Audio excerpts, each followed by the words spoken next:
are. There we are. Let's move out over there. It's all working. Beautiful. Welcome back to another game of Skyfall 5e. How was the week, guys? Excellent. Good. Nice. Yeah. Nice. Nice. Good. Well, what? Yep. I was, Jesus Christ. I instantly became sad when I heard that tone. What's going on? You surviving over there? yep. I don't believe it, but I'm ready to play. So let's see. What did you guys do last time? Your group had been in Oris Ren for a little bit. You guys wandered around the city, did a little bit of research, got some things repaired, and Edgar, you went on a very brief excursion to go and speak with Jem. You got some info from him, some possibly worrying info, and you guys all capped off the session by meeting in a tavern and deciding to use a puzzle box that Edgar had gotten from some creatures from another dimension. Other things that had happened involve finding out that that key goes to a perhaps owned, perhaps not owned set of armor worth like 1,200 gold that the party still doesn't know what the fuck to do with. All sorts of fun stuff. So as we come back to the scene, you guys are all seated around this table in the tavern. There's a nice sort of lively atmosphere. The different tables are all stocked with people who are enjoying their food and drink, but you guys have just been through an interesting and harrowing experience. You're brought back to your chairs here, and at the center of your table, along with all of your dishes and plates and whatnot, is the puzzle box. What do you guys want to do? I'll take the cloth and throw it right onto the box. Sure. The cloth drapes over the box, and you guys all feel almost like there's something like a presence that's kind of blocked once that you've put this thing over top of it. I thought the cloth was already over the box. Not when you guys came back. It was just seated there at the center of the table. Just want to look at Edgar. Edgar, where did you get that? I look at Kayla, look back to Tidge, look back to Kayla. Didn't Tidge say he went through a portal? It's true, he did. Didn't you, Kayla? Fuck. Or starting off hard, strong. Didn't you, Edgar? You had quite a little excursion, didn't you? Well, we both did. Yeah. Why are you like Starts drinking. naked? Where's your armor? Well, I'm not naked, as you can see. I have my Well, exquisite noble clothing underneath here. But without your armor, you look naked. I'm sorry. I don't know if you'd believe me if I told you, Kayla. Wow. Wow. I scoot in my chair. I put my head down on the palms of my hands, and just kind of like lean in, ready to listen. Okay. Citizens possessed by insects approached me in the street, opened up a portal to an alternate realm, and stripped me in exchange for different items. Did you like it, Edgar? I'll look to Annie with a sly smile, just a little. I raise an eyebrow. I thought you were a holy man. Tidge, is he high? Tell me he's high. This is just a joke, right? I wish I could, but Told I you saw you it all wouldn't with my believe me. eyes. I think they're both high, Annie. Insect-possessed citizens? Annabelle, liked can you it. roll insight, please? Sure. Wow. Fuck. There is a strong possibility that both Edgar and Tidge are under the effects of some sort of strange drugs. Okay.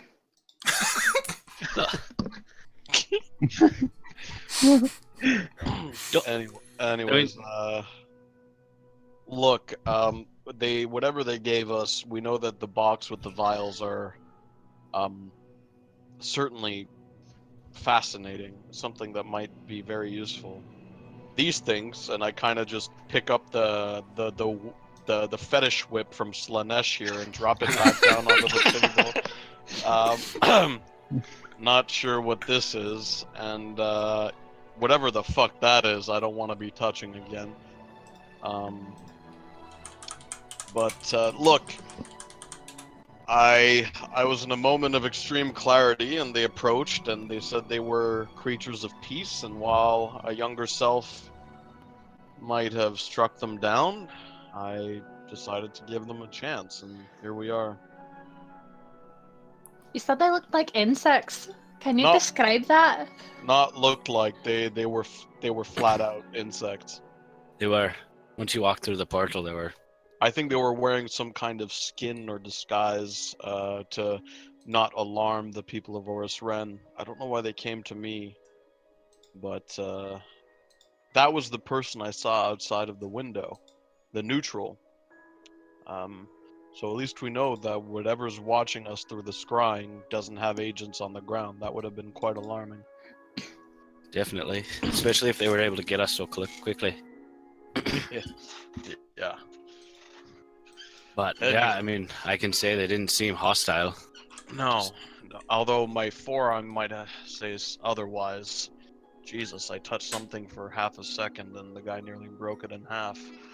But no, they seemed fascinated by whatever I had, and I think whatever we think is commonplace in terms of items, they clearly revered it. So knowing that we had a whole vault of armor that we're gonna return most of,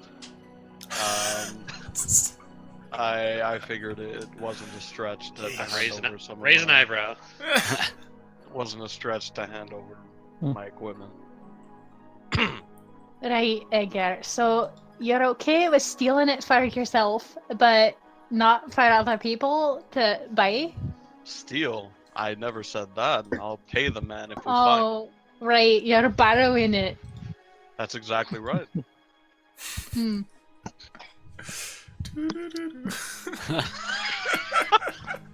You have a strange moral compass, so whenever it suits you, it's okay. Well, no. What was on the table is taking the items and selling it to a third party and keeping all the gold. So how's that better? Well, I'm paying the man who the armor belongs to, if there is such a man left alive. And what if there's not? Well, then we proceed with the plan which we already laid out, which was we sell the items like Tidge and Kalik wanted. There was a bit of a snafu with that, though. What time is it? Ah. If I'm not mistaken, it's late in the afternoon. Well, seeing as you're ill-equipped, why don't we take a trip out over to the storage shed, whatever that is? It's a great idea, but look, I'm not much one for counting. That was more my brother, but I can count at least to 10, and I see 5 of us here.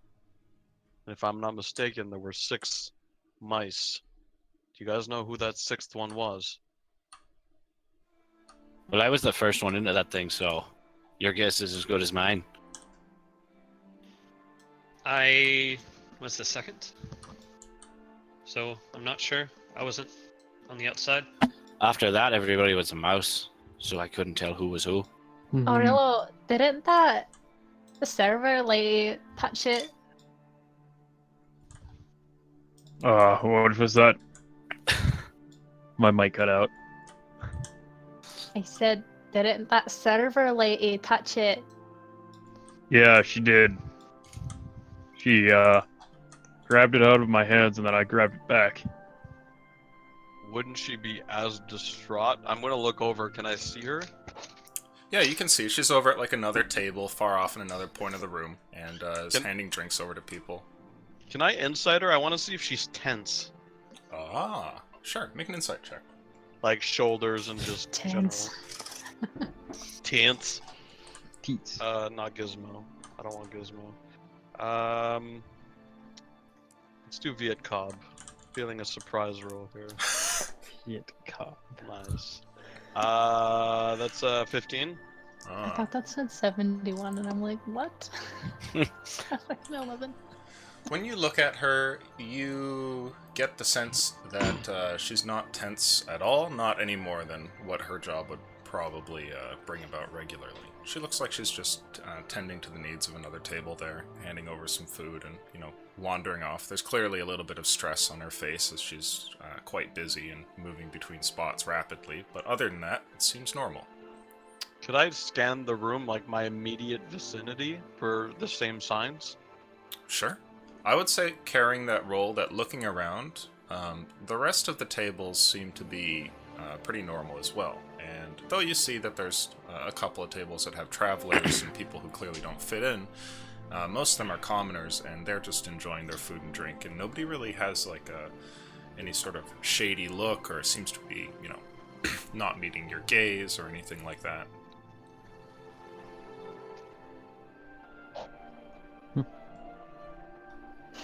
What if it was one of your bug people and they were a criminal? We just let a criminal back out of the box!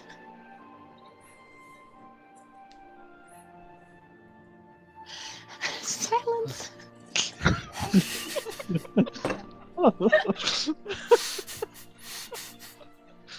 Thank God you said that. It would have been awkward otherwise. Right.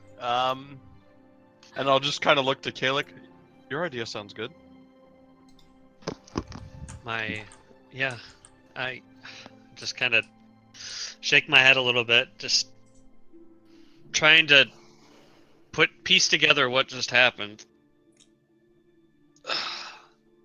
So you want to take a look at this armor, I suppose? I kind of feel naked without it as it stands. Maybe I'll be able to think straight once I got something between me and this world. Any of you care to join us? Well, Tidge, we're gonna need you. You've got Yes. the key. I'll go along, of course. Why don't we all go? Aren't we supposed to be sticking together anyway? We certainly can. I think that may be a good idea. It was the plan initially, anyways. And then you and Edgar wander off to Bugland. Yes. That sounds like fun. It was rather uneventful. For me, anyways. I just kind of stood there staring. Haha. How did you not know he was there, Edgar? Did you bring him with you? Not consciously, no. The little bugger was either well hidden, which I don't see how that's possible. The realm was pretty flat, or... And I am look to him. full of surprises. I kind of look at him with a mischievous look to say, or he was using something else. You don't know me. I just kind of get up and Yeah, I get up too. I put down the amount of copper that I need to cover my Sure. my drinks and shit. And You then guys I'll pay have- your tabs over at the bar and gradually make your way out of the tavern. It's late in the afternoon, so the city still has plenty of life to it, and you start to make your way through the streets headed for this little storage unit, which has somehow found its way into your possession. Well, perhaps. Off down the way, you eventually come up to a building which, unlike the previous night when you had first seen it, there are people here. And over by these little doors along the length of the building, you can see that a couple of them are currently open, as well as outside it seems like there's some people talking. And there's a little gate that sort of closes off the area, though it doesn't seem to be locked or anything like that. And even the main building seems to be lit at the moment, and there are people in there behind desks kind of going through paperwork and whatnot. Is there anybody around our locker? Or No, our yours storage is area? empty. Or sorry, rather, yours is closed, and nobody is messing with it. Okay. Well, it's right this way. Okay. Do you guys I'll just go lead straight everybody up to the there. locker? Yep. Okay. Mm-hmm. Wandering down, you eventually get over towards the locker. And you see that a couple people kind of turn and, notice that you're there, giving you a look. You even pass somebody who gives you a wave. But other than that, what do you want to do? Are you going straight in? As we pass, we'll give him a friendly little wave back. Yeah. Sure. Be civil. Being good Samaritans, you eventually get up to the door, and taking the key, sure enough, the thing unlocks. And you guys see, as the door opens and daylight comes filtering in through the door, what appears to be a set of 12 panoplies of war. It's just a complete armor set with all the fixings you see it. Shield and sword, long chainmail, everything. All neatly put away on these different racks as though they're just ready to be, seized up. Not bad. Can I approach one and inspect it? Sure. Stepping inside and giving the thing a look, without need of a check, just giving it a quick glance, you notice two things. First of all, the armor has never been worn. It doesn't take very long for somebody to put on any kind of protective suit before just the chafing and the movement puts on little scratches and things like that. This was manufactured, put somewhere, and left. And the other thing that you notice is that the make is pretty decent, and it's rather dusty. It's probably been seated here for quite some time. I'll kind of take a deep breath and blow over it. Just try to clear the dust off of it. A cloud of dust comes up off of the armor as you give a blow, and all of you guys see Edgar inspecting one of these and summoning up a fog cloud momentarily. I'll look over to Tidge, Kalik, and the rest of the group, and just give them like a not like the Obama, but it's not bad. Not bad. So it's to your liking then. Sure, yeah. Whoever made these had an eye for detail.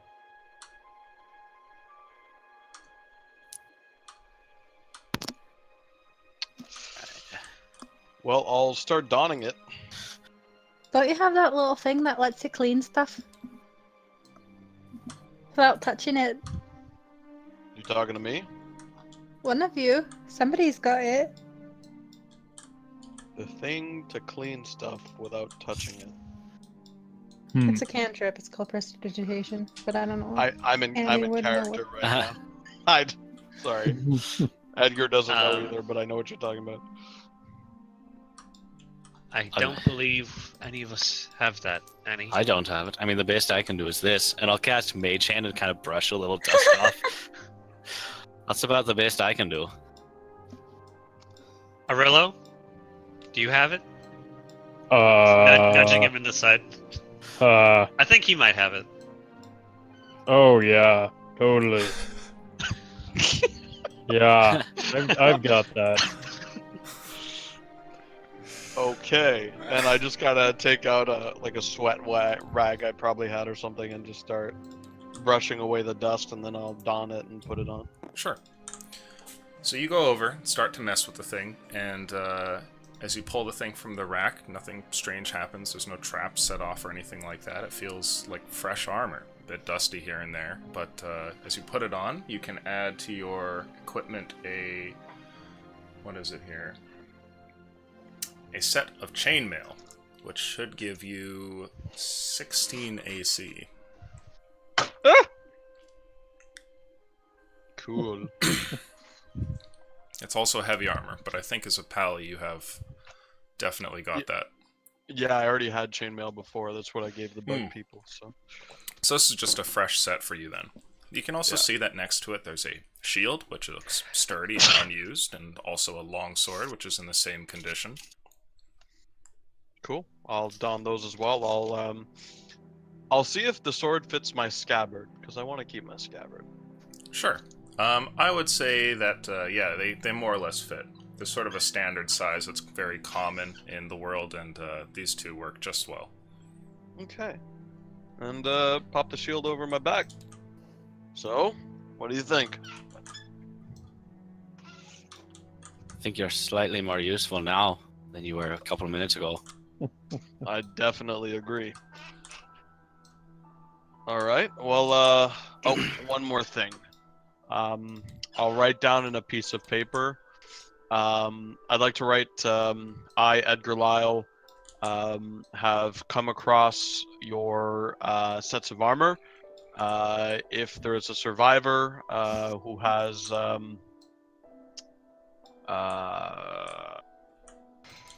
how can I say that? A claim to these? A claim of ownership to the suits of armor, that he should contact the Lyle directly for compensation for what I took.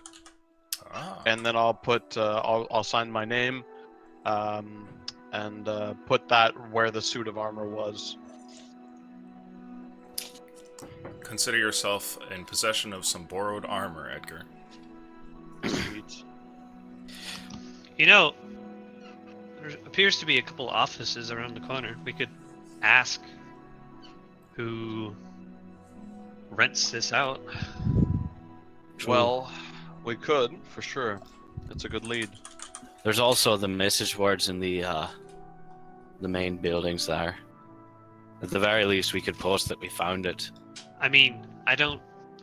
That might not be too wise. Well, I mean, not like mention exactly what we found, but maybe perhaps we found the key to this locker, and if you can tell us what's in it, then we'll return your property. Storage wars situation.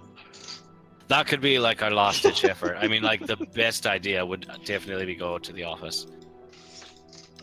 Well, whatever you guys think is honest, as long Or- as we put in a decent amount of effort to try to find the owner, unless he's dead and already buried somewhere.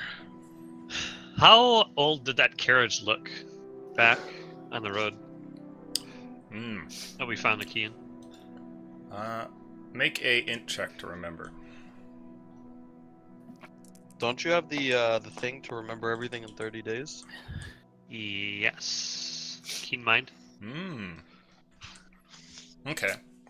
But I I would rolled- say You make say a insight? retroactive perception roll then, if that's the case. So we can use the number that you have there. 20. 20? Okay. When you had seen that, the carriage looked like it was probably weathered enough to have been seated there for like 10, 20 days. Oh, okay, so not nearly as long as I thought. Do you remember if there were any corpses riding around? Probably would have dragged them off by then. No. I think we would have come across them. I think so as well. I would have said something if I would have seen one. And besides, corpses next to the carriage would have drawn our eye and possibly spoiled their ambush. They were decent, so I'm assuming they did some cleanup beforehand. True. Well, sorry, hit my mic there. All To right, the, to the offices then. We could. sure. What we could say is our employers sent us to pick up a couple things here, but we need to return this key, and we could ask for their address. I also think honesty could be a good start. Well, that too. I mean, there's quite a haul here. I mean, our finder's fee may not be quite what this may be worth, but having something is better than having nothing. As I like pimp flick my armor up, like, what's up? All right, well, go ahead. Alright, I'll head towards the offices then. Okay. And if we're all moving, just lock the Yeah, room I behind mean, us. whoever's coming with me can. Totally willing. Yeah, I'd be coming with you as well. So, when you get into the offices, somebody turns to face you from a little desk at the back end, and you can see that there's a door at the other side of the room, behind which there's quite a bit of noise. And the person behind the counter turns to address you and says, "Good day, sir. What can I do for Good you?" I've got a bit of a troubling situation. We were on our way back from Fostonix, and we were beset by the bandit gang that's terrorizing the roads out to the east or to the west. Yep, I've heard Well- of them. Not a day that goes by you don't hear about them in the paper. Yes, Brutal stuff. it was quite terrible. We were able to dispatch with some of them and perhaps turn some more. But while we were doing that, we happened upon this key. It goes to what's the number on it? I'd say 6. 6. Yeah. All right. It looks like it goes to number 6, and while asking about, people said that it would have come to or belonged to this establishment here. I was wondering if you might be able to tell me who owns it, so I can return it to them. I see.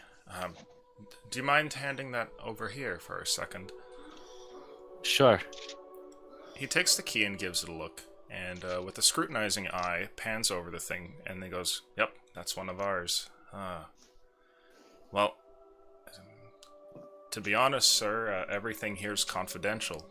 People pay a decent penny to make sure that nobody knows whose key is whose. Have you already checked what's in the locker there? I have not. I have Deception no clue. check, please. Here we go. Cervenia, hababi, chebewa. It's your 14. deception.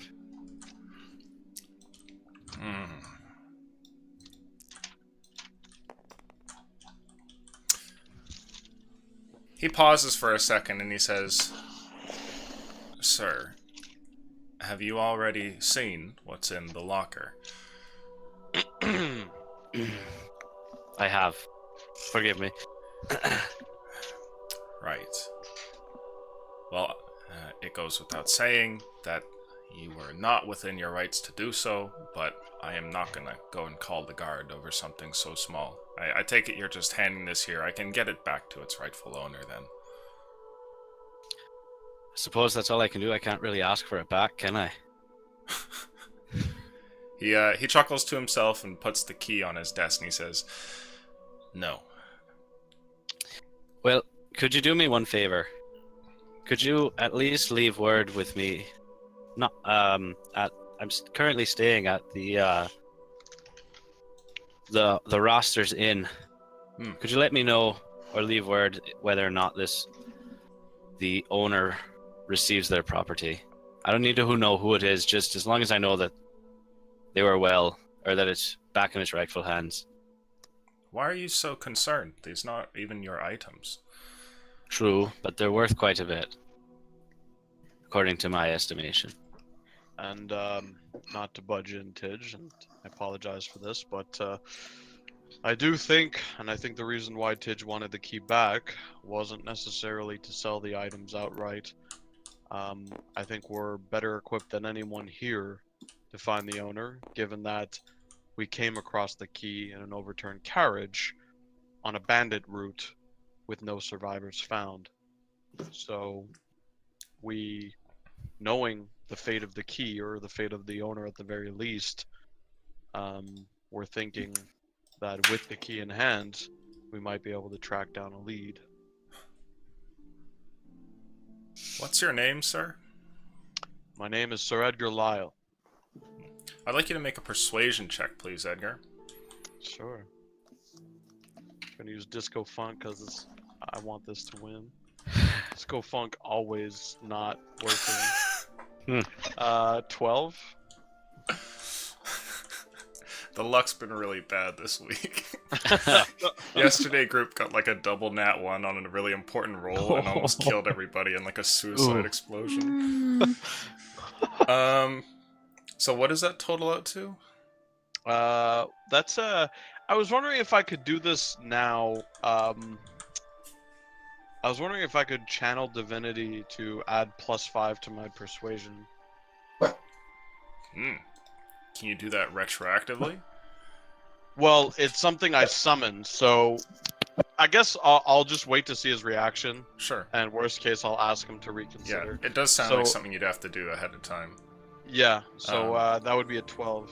He It was pauses 7 for a plus 5. second, and he says, Okay. Edgar, why is it exactly that you and your companions here are so keen on finding the owner? Just because there's something valuable? Is it so terrible to do the right thing sometimes, Christ? I'm not even going to use Channel Divinity on this one because I see he's maybe a little receptive. I'll look him straight in the eye. Look, I'm a paladin, and my friends here have convinced me that even though we have a larger quest at stake, what's befalling innocent citizens on that road is reprehensible. So, if I can find some shred of light, some saving grace for whoever believes might have lost their fortune or their order, or it could have been a major business deal for them, it could be their livelihood. I don't know who this is, but whether it's a son or a widowed wife, I think if it's coming from us, coming from the avengers of that person's death, could go a long way. I see. Well, it's unfortunate, and I see your symbols there. If I could give the info to someone, I would happily give it to a paladin of Metri, but you should understand I can't break his contract. It's supposed to remain secret. It's bad enough that, well, this young man here, or little man here, has already seen what's inside. Now, that being said, I agree, it's a tragedy. What I can tell you is that in the event, that somebody doesn't come to claim their items, it is going to have to be sold. And if you're really keen on getting something from inside that locker, then, well, when his term is finished, then perhaps you can pick it up. And I can tell you that that term does end at the end of the season. Well, say no more. I would never ask you to break a covenant to Metri, so thank you for hearing us out. It is what it is. I'm sorry. I wish you the best. Maybe you can find if something's happened. Though I'd say, if you really found this key along that road, we can all kind of guess where things are going here.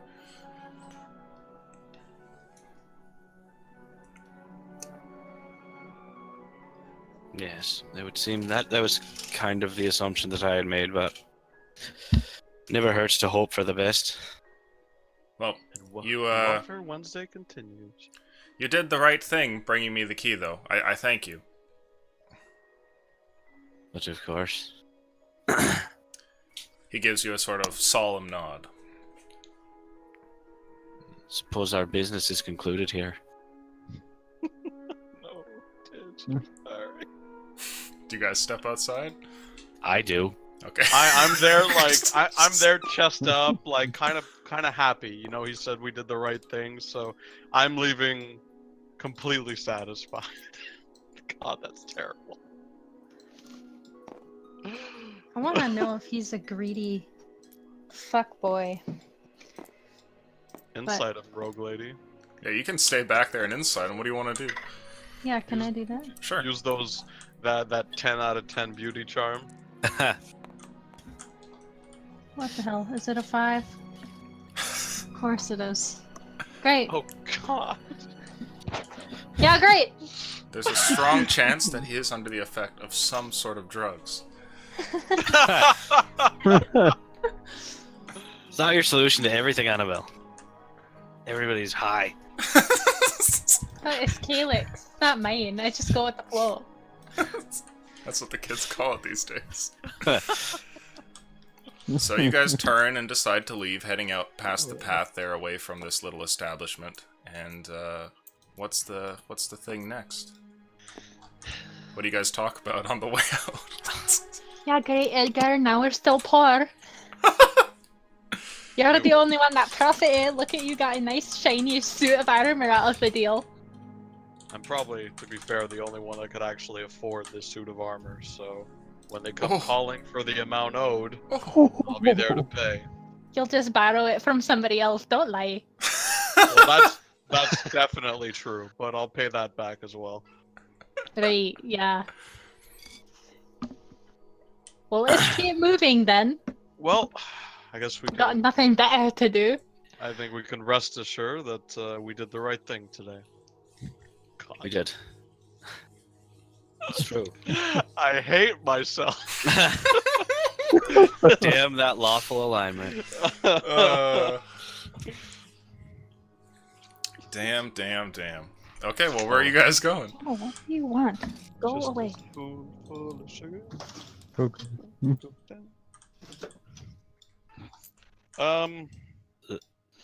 Yeah, where the fuck are we going, guys? I don't know. We had a nice lead to return the armor, but instead we gave it back to some fuckboy at the storage unit. Damn those employees. No good. I'm sensing that you're upsetty, and Spaghetti. Just a wee It's a low income toy. just a little upsetty. Just a skosh. Alright, well, Alright. let's tally up what we have. We have crossed off the weird neutral observer as a threat. We have a Yep. couple of items, two of which seem completely useless. We have a lead on the symbol to head northeast to go to the necropolis and see if we can find more about the symbol there. We know that Gem is someone to keep an eye out for because, well, I think you were told outright, correct? Yes, That, yes. he's untrustworthy. Yes. So, I Some very guess questionable allegiances. allegiance is it's a bit of an exaggeration, but I was the one who asked you to ask about Gem because I had my doubts. So don't question my integrity. I don't question your integrity. I question his. Whether or not he has it. Does Oh, Gem he like certainly boys? does. Are you asking that in character? I mean, sure. What did you say? I missed it. Does he like boys? Oh, He's taken quite a shine to you, Edgar. he has, hasn't he? So he likes at least one boy. Well, I'm a handsome man. I just got the beard trimmed and everything. There you go. Well, Okay, well, I Tidge, think- what's your gut saying? That your friend's gay. my gut says that we need money. And I think currently our only lead, anyways, is to do something about this jackknife gang. That's probably our strongest lead of anything right now. The librarian's pretty quiet, so we know where they are, we know what they do, we know what we can get from them, and we've been pretty aimless so far. So, if we're gonna get to the necropolis, if we're gonna get to Woj, we need to fund our way there. And I don't know about you, but my pockets are running pretty dry. Too bad we just pissed it all away. Just pouting. I'm just pouting. I'm just brushing right over that and going, well, I definitely agree. I think we need some cash flow, and I do think our lead on the guard captain, once we get rid of the jackknife gang, is one of the best leads we have. The teller at the bank did say sponsorship wasn't out of the question for people with strong relationships with the Imperial Guard. So if we can show them that we're capable and willing and able to help the good citizens of Oris Ren, then hopefully we can get something in turn. Yes. Trust me, we'll get better. We'll get on our way with charity and good deeds. We don't need to steal. No one stops or starts at the top of the ladder, so we have to work our way up. Once you're born there, of course. True, but I wasn't. No, I'll laugh. At best, I was born at the third or fourth rung up. It's better than the bottom now, isn't it? Yes, Whoa. Terminator. You went a bit deep into there. Skynet has her. Oh She's God. going back to the future. Jaw. Is it still fucky? No, Oh, Now you're it's good. now. It's good.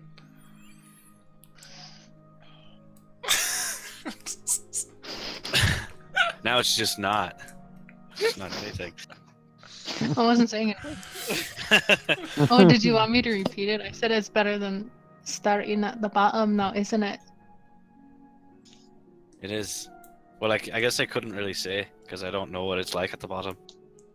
It's shite. That's what it's like. Then it's better. As 'Cause it Kalik wasn't rubs quite his straight. like distended African belly. I'm so hungry. You're supposed to feed me. Right. Well, Well, how about we take care of this jackknife tomorrow, or start heading over? sure. That works for me. Anything to get the mice out of my head. Okay. So, are you guys going to leave town and start traveling here? It's late afternoon, early evening. Or are you going to go and turn in for the night at the tavern and start the next day? What's the plan? The road was pretty safe. Yeah, We The could- road was pretty safe on the could way start. out. and we're a couple days away from the crossroads anyways, and Arillo can feed us.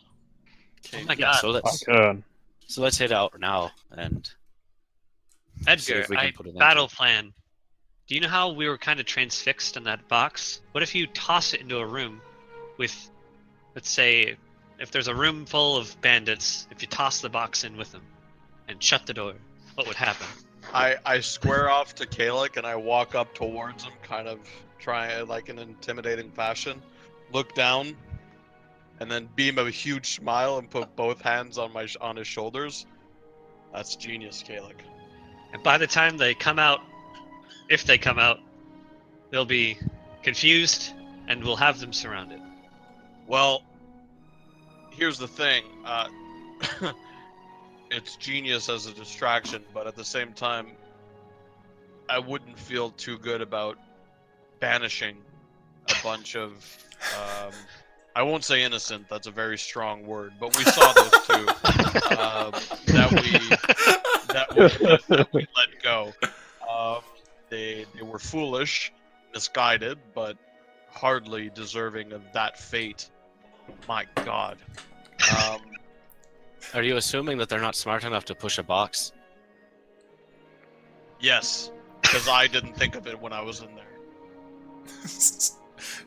Tidge has Fair that point. I'm surrounded by idiots moment. And they're all taller than me. No! Just got triple the brain and half Well- the size. If we get surrounded, just throw the box at one of them. Definitely. In fact, here you go, Mr. Strategy Man. I hand him the box. You are handed Right. a puzzle box with a little piece of cloth wrapped around it. That's a great idea and everything, but if we're in close quarters, what's to say we're not going to touch the box as well? We'll have a safe And word. I go to start taking the box back from Caleb until he talks. I kind of like shield him, like put my body in the box, and I'm like, no. In the event of an emergency. I don't want to go back there, Caleb. You didn't fancy being a mouse? No. Imagine Did you hear that, Fergus? He's scared of being one of you. The mouse looks at you quizzically.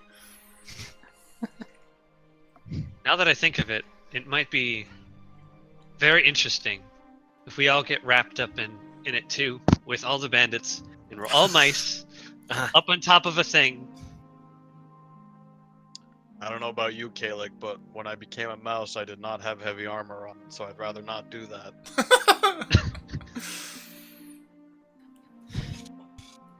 Well, like I said, emergency. Okay. So you guys come up with a plan and a possible use for this strange item you've now acquired, and start to head out of town. Arillo's a really good source of food, and there's no real sense in wasting time, so you just decide to head past the gate and make your way outside. Now, along the way, you travel and march for hours and hours until gradually the nightfall comes around and the time to camp is fast upon you. At that point, I would like everybody to make a luck roll, please. Or not everybody. I'd like someone who's feeling lucky to make a luck roll. Well, I have And the. don't roll like Tuesday. Chew O-Dog. You got this. We're pretty lucky, right? Well, Oh, yeah. I guess we'll find out. For sure. Oh! No! On every side is a good roll, and 4 truly is the worst number. second. It was 20. Okay, a second. I wanna die. let's see. die. I set up the tents. Enraged. Sadly. I Barbarian would like rage to for the rage. tents.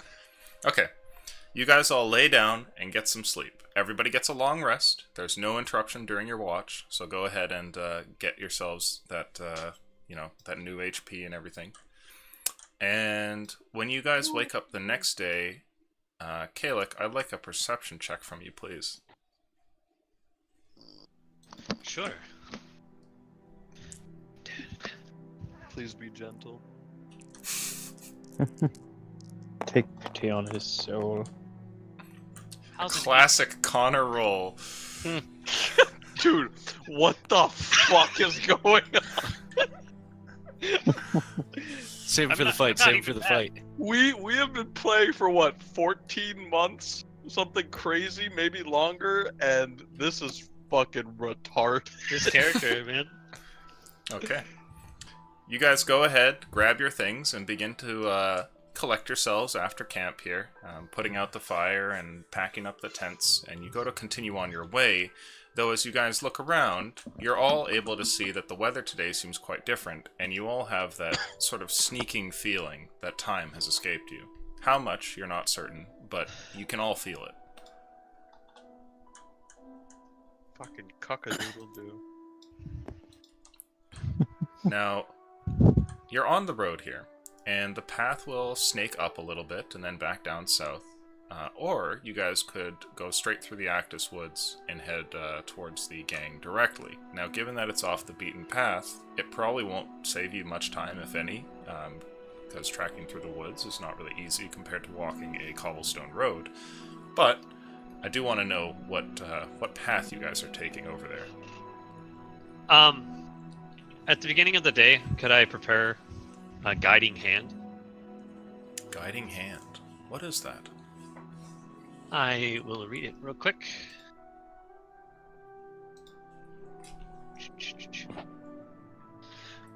Oh, I already have it prepared. Cool. Tiny incorporeal hand directs you to one major landmark you name that is on the same plane.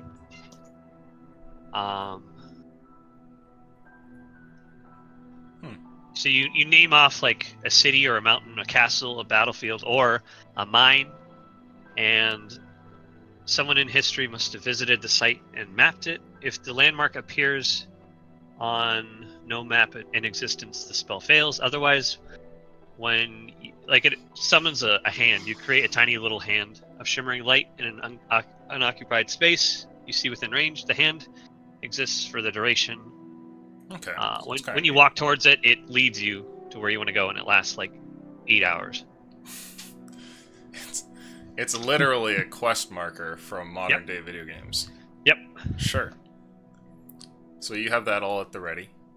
So I'll suggest maybe if we want to be a little sneaky, we can go through the woods, and when we get closer, I could use the hand to direct us straight there. Genius. I like that idea. I mean, they're watching the roads. Mhm. It'd be foolish to think they don't have eyes in the forest, but perhaps not as strong as they do on the roads. It's up to So, you. my vote is for the woods. Any advantage we can get. Okay. Let's see. Your group travels for about 2 days. Wandering off in towards these woods, you make your way closer and closer. And I need a perception check from the lot of you. But why? Everyone? 6 for me. Another 3. No. What the fuck? That's a 9. This is perception. Dude! 21. Call is the top. I got a nat 20. Language. 7. The only person who notices anything odd in this case would be Arillo then. As you guys are walking along, it seems like you're going to be getting closer and closer, and after only having been up for a couple of hours during your journey here, Arillo, you spot something further up ahead which looks unnatural. You see what looks like a shrub that is not rooted properly into the ground. Almost like somebody has uprooted the thing, moved it, and then shoved it back into the dirt somewhere else. And you can see, just by the way that it's kind of like off kilter and sort of tilted to the side, that it's unnatural, and there's something wrong with it. The bush is messed up. I'm sorry. What? That bush right there. It's unnatural. Arillo points over towards a bush a little bit further up the ways, and to all of you guys, it seems like a normal bush. In what way, Arillo, is it not normal? It looks like it was uprooted, and it's not natural, I'm telling you. You gotta look closer. Except don't get too close. I'll squint and look again. Squinting for a moment and staring at the bush, it does kind of look like weird that there's a bush growing there, but it doesn't seem like it's out of the ordinary.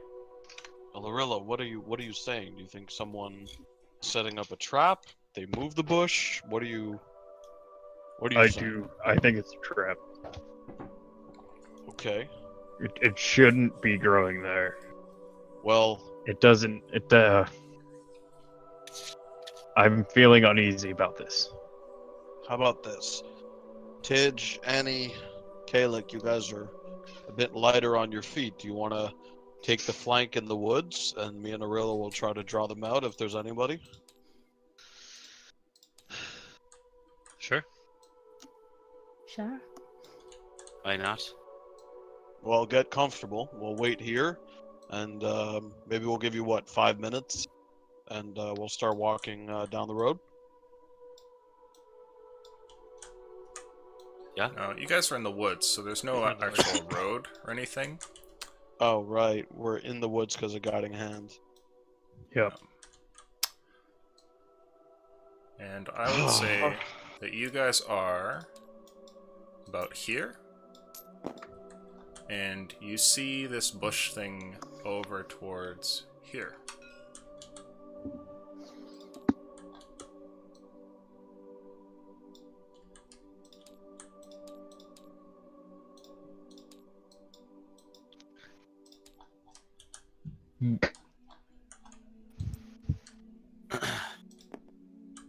So, are you going up to the bush? Well, it's either a trap, as in a laid trap, or there's someone hiding nearby. So, I don't know, and I'll point to here. Do you guys I was want just to gonna say, what if we hide up in here Yeah, while you just guys approach? maybe sneak down a bit further. We'll give you a head start, and then we'll walk down.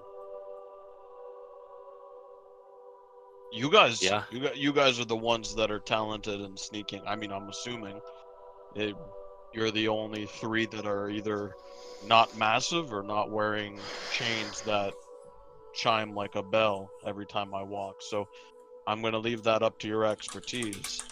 I mean, I'm not the stealthiest, but I can handle it. Okay. Well, you guys can place yourselves where you want to be. Describe to me what it is that you want to do. I think I'm just gonna be waiting over here Sure. while they do their thing. So yeah, I guess I'll try and sneak up in through this brush. Whoever, if you guys are willing to join me. I am going to use my channel divinity for knowledge of the ages to give myself first proficiency with stealth. Let's see. Damn. And then I will follow him. Okay. I would also like to stealthily Follow Stealthily along in stealth. with a sneaky sneak. Okay. I'll just advise that you guys may want to stay a little further away from me because I can't make myself any stealthier than I am. I was just about to ask if you smell. No, I smell like a bed of roses. So I'll be like 10 feet ahead, I think. Okay. The three of you make stealth checks, please. Oh yeah, that's a thing. Yeah, we have to roll. Okay. What is this? 18 for me, Tidge. Another 3! Oh, Connor. Start the counter. Start the 19. counter. Counter. I Get the have, counter going. I have the counter going. 19. Oh, you hate that counter, don't you?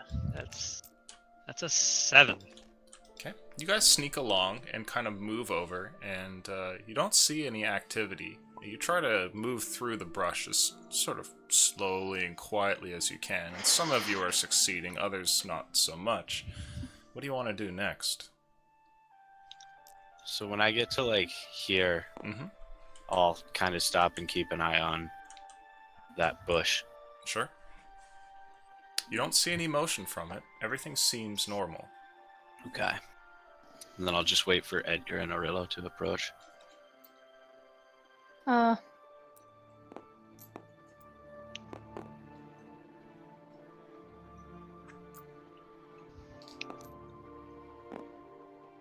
Okay. I guess as some time has passed, I'll look to Arillo and just kind of nod my head forward, like basically implying, "Are you ready?" I'll nod back.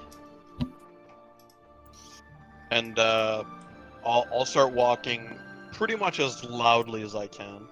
Okay. You following me there, camera guy?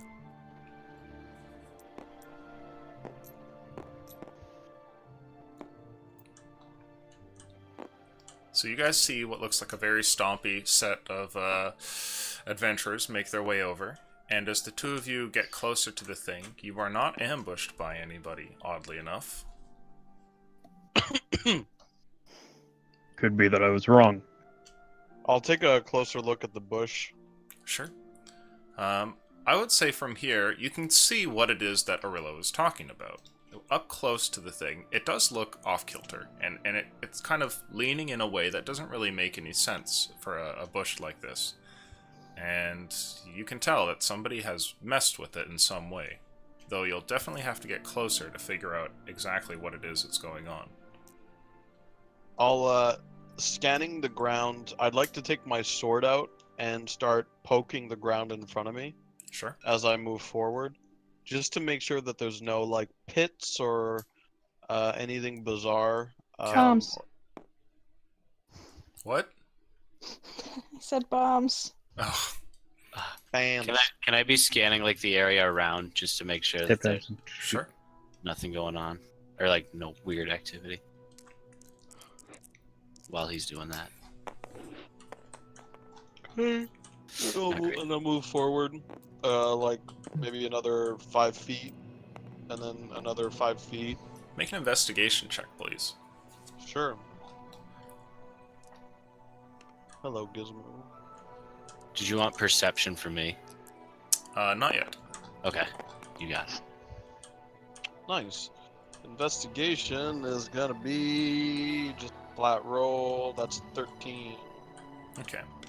Looking at the thing here, you're not really sure what it is that's going on, but you do notice that the actual bed of dirt that this thing rests on is raised off the ground, much like there's some sort of thing underneath the bush that somebody has concealed by putting a bunch of dirt and this bush on top of it.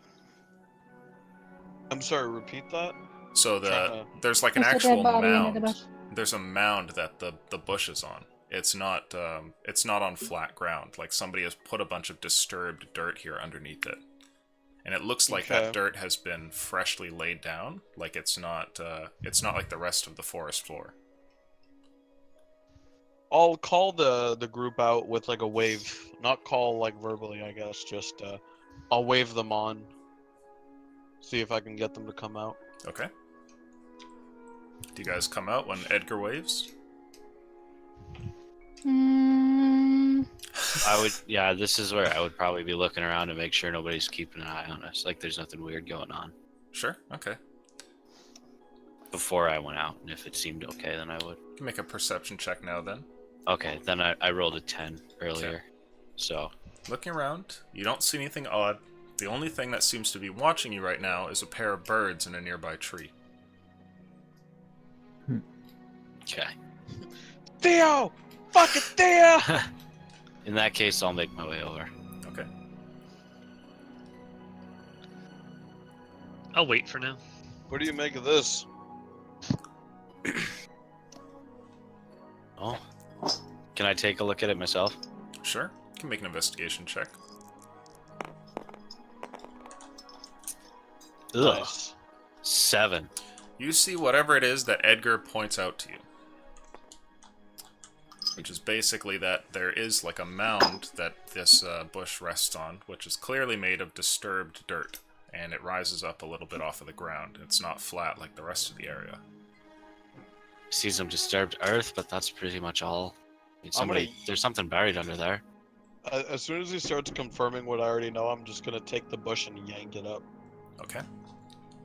The moment that you grab the bush and yank on the thing, there's a very loud noise, almost like a bunch of cords of wood being strained incredibly heavily under some sort of weight. And all along this line here,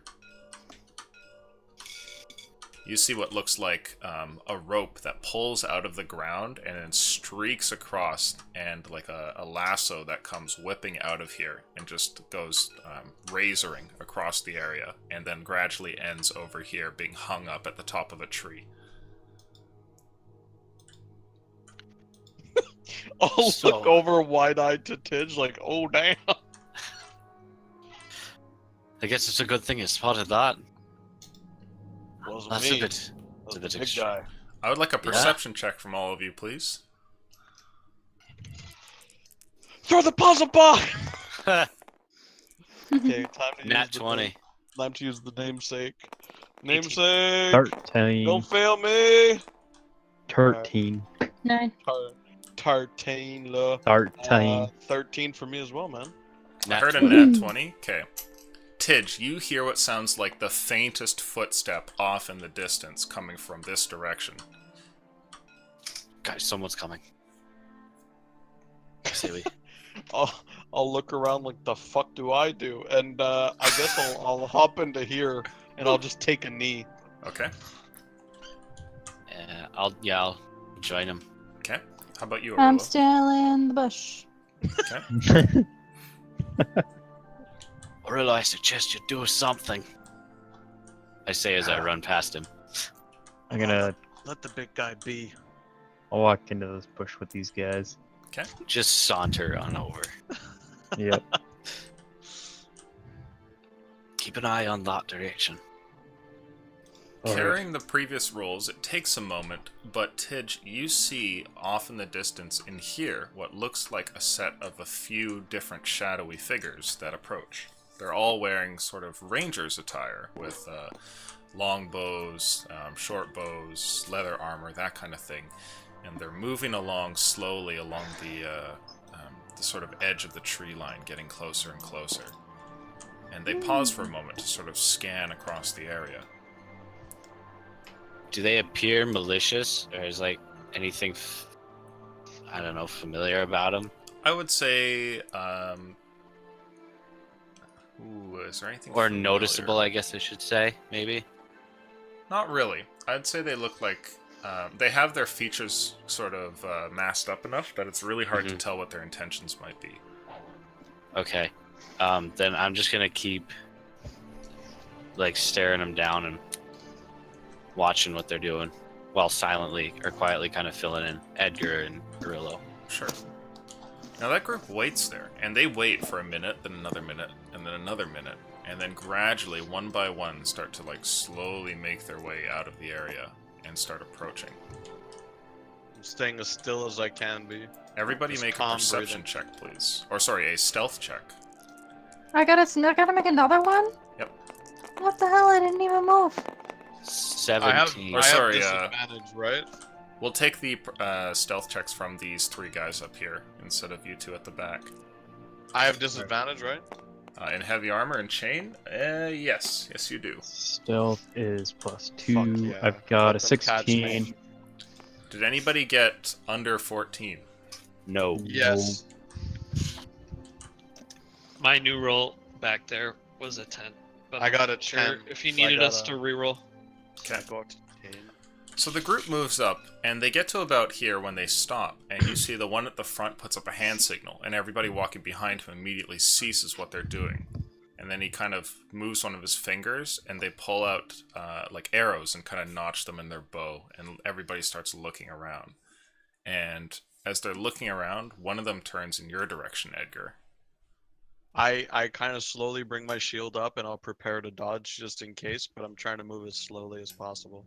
Okay. When you do that, and kind of move your shield there, one of them calls out, and in common you hear, "Who goes there?" Just a wee little lass.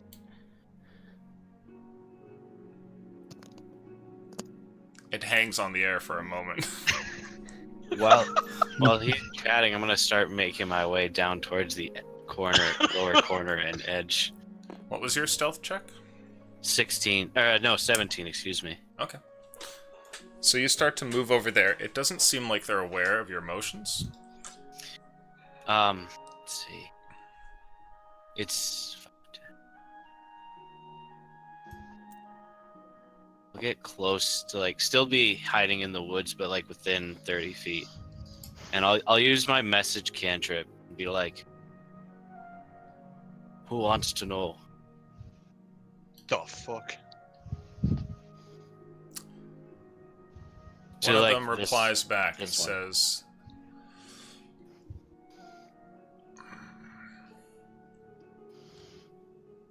"None of your business. Step out of there." Step out. I'll cast it again. Step out of where? You have no idea where I am? I know exactly where you are. Prove And it. one of them lets loose an arrow, the one that you're casting this message on. And Edgar, you see an arrow that just hits the tree right beside you. I don't even move. I'm just there kind of breathing chilled. Just like...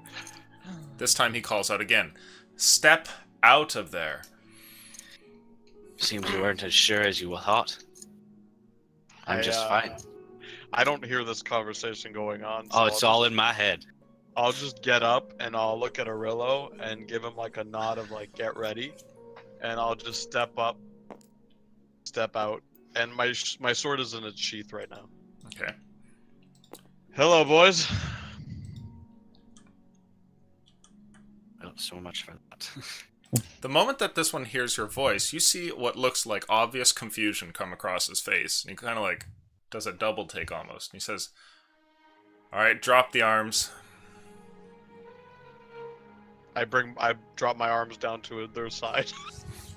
"The sword, idiot, and shield. Throw them on the ground." I'll drop the sword, but you guys have weapons. Prefer keeping the shield. "That's the point." Okay. I'll undo my belt. I'll drop the sword, drop the shield. Good. He turns for a second, making another hand gesture. The other two kind of pull close, and he whispers to them something. And then after that, he starts to step over towards you. One of them I'd comes be with him. And, Preparing to dodge, if that makes sense. As they start moving towards him, I'd prepare a hex okay. as well. What's the condition for casting hex? If ever I think that Edgar's in danger, I'll Okay. cast it on either the closest one or whoever's within my range. If I can't get whoever seems like he's the leader. Sure.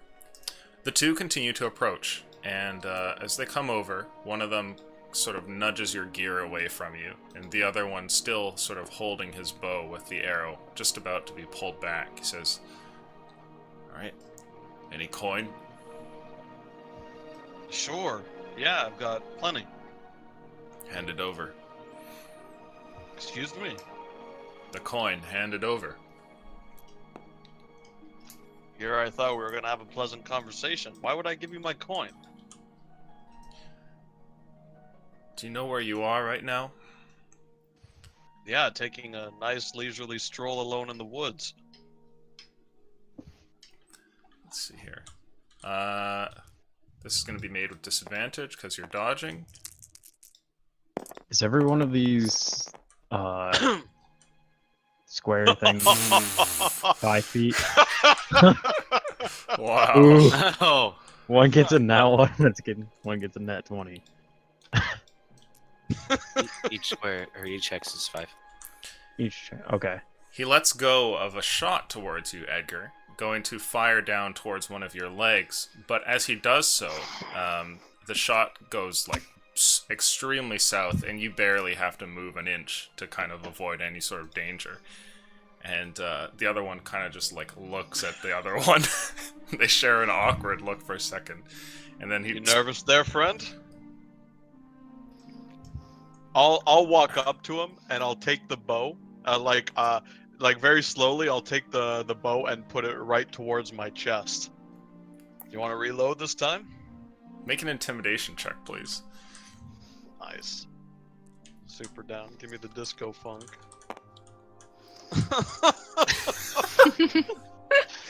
Dude, what the fuck? It's a 9.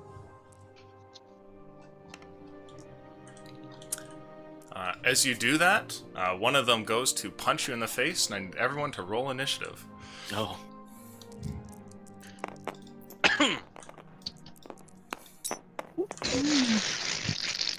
Dude, this is serious. Did you install a "fuck you" mod in tabletop? Like, I don't. All dice will roll shitty. Could I have cast hex before that? Sure. You can cast Okay. Hex. So I'll on the one that That shot at him? is face to face with Edgar at this point, Okay. Hex. because that We are. threat. So, Tidge, it looks like it's your turn first. Sweet. These guys have their weapons at the ready. One of them grabs a dagger, the other one goes to pull out another arrow. And this one here, he's scanning around, and it doesn't look like he knows where you are, but he's got his attention all over the place. Okay. Let's see. Can't move it until they die, so it's on, dude. In which case, I'm gonna hope that I was stealthy enough. I still gotta stay with. Where are you? 120 feet, sweet. All right, then I'm going to back into like this section here. Can I still see? Do I have a line of sight on that guy? Yes. Okay, then I'm going to cast Eldritch Blast on him. Okay, go ahead and make that roll. And you do have advantage. Sweet. Good. Which is good, because that's garbage. Oh man, Oh my not much God, better. Guys, but, what is happening? we suck. That's I an told 11. You miss. You downloaded a mod. You downloaded Ugh. a mod. Only I roll good. You just don't That's want what to the accept mod's that your called. rolls are shit. How to make my party reroll characters in 5 sessions or less. All right, well, Mod. Is that your turn? that can I lie down in the like go prone in these Sure. woods here? All right, I'll do that. So you And are that'll be now it. revealed, and Aurilo, it's your turn. What do you want to do? You are also hidden right now, and it doesn't look like this guy's any idea where you are. Though he's just seen Tidge, now that Tidge has shot out some magic at him. All right, so I'm gonna sneak up behind him, kind of. Okay. And go to right here. Do I have to roll 4? For stealth, I'd Stealth. say no. He's got a lot of No. attention on Edgar and recently Tidge, so he's pretty frazzled at the moment. Okay, so get ready for this. I'm gonna activate my rage, Okay. and so that also activates my storm aura, which surrounds him in Cloud, and he has to make a roll. I'm just reading up on it real quickly. Yeah, no problem. While raging, I enter a 10-foot radius aura that shapes the environment around me. At the end of each turn, or of each of my turns, I choose a creature in my aura, Okay. other than myself. It must make a dex save, or take lightning damage, or half damage on a successful save. Wait, it's explained better in the book. One second. Let me find Xanathar's. It's right here. Like, so when you activate that, he has to make it every turn that he's in that aura? Yeah. Basically, if he The fuck is this?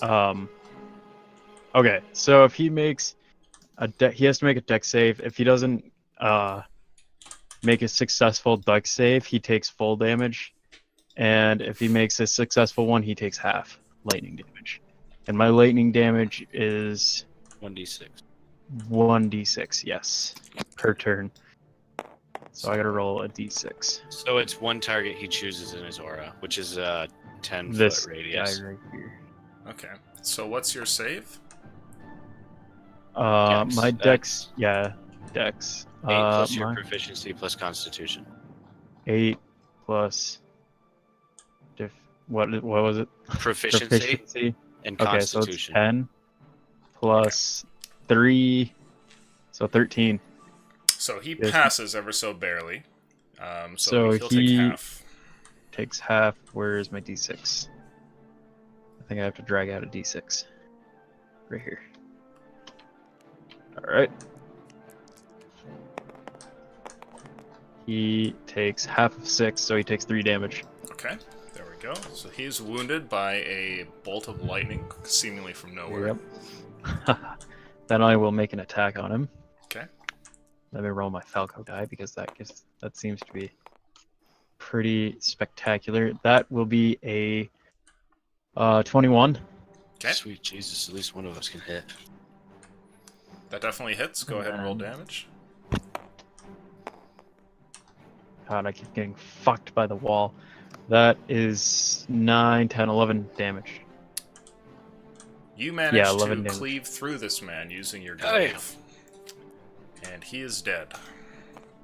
Hey! It was a halberd, but you know, Halberd, my bad. you're the DM here, so I don't want to correct you and you kill me. You just You got a slaughter pool me. noodle. That's a very strong pool noodle. Is that the end of your turn?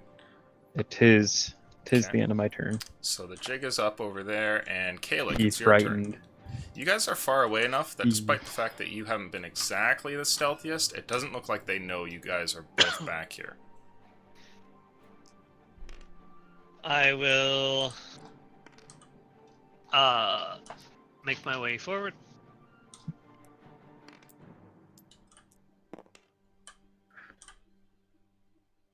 And I will cast Sacred Flame.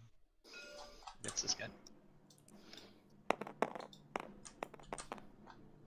He fails. Go ahead and roll.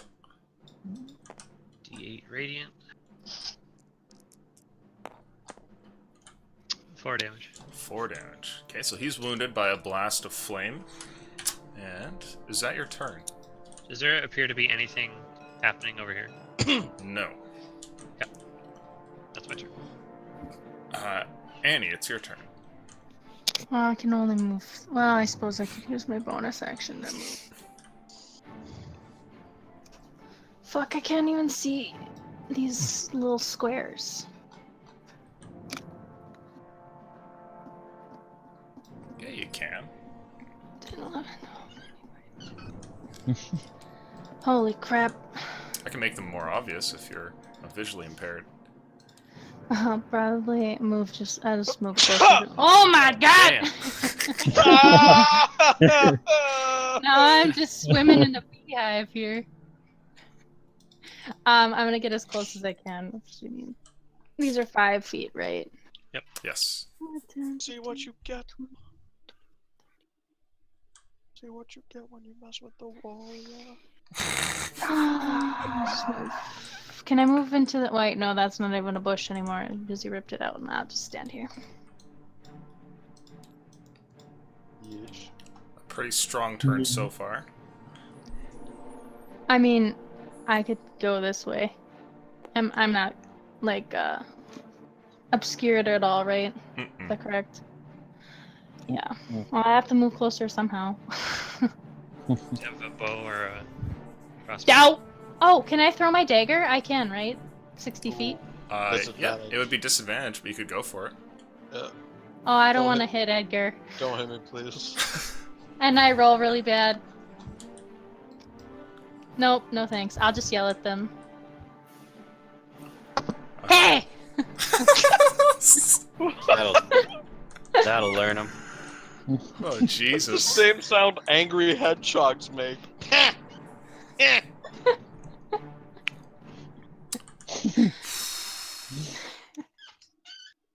That's all I got.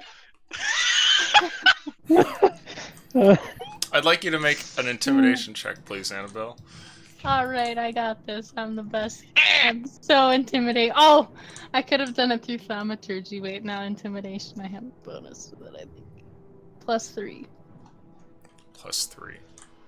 That's 17. Oh god, she intimidates. The two people in front of you, Edgar, they seem to bail on this whole idea. One of them turns over, looks at the other, and the other one looks back, and he goes, "Fuck, we're outnumbered." And the other one kind of looks over and goes, "Yeah, this isn't going so well." And he just puts his weapons down. And he goes, "All right." He just kind of, drops all of his weaponry to the ground. And you guys are no longer in combat. Could I attempt to grapple? Because I was so close to the guy in front of me, right? The crossbow is literally in my chest. Could I attempt to grapple him? Sure, you can grab a hold of him. I'll walk up behind and have just an Eldritch Blast prepared and just like the energy crackling in my hands. Sure. And I'd like to suplex my dude backward. What the Like- fuck? Like, basically, because he probably has his back to me as he was turning away, so I'll grab him around the waist, fucking bring him back. No, he and doesn't. then- He doesn't turn away from you. He just drops his weapons.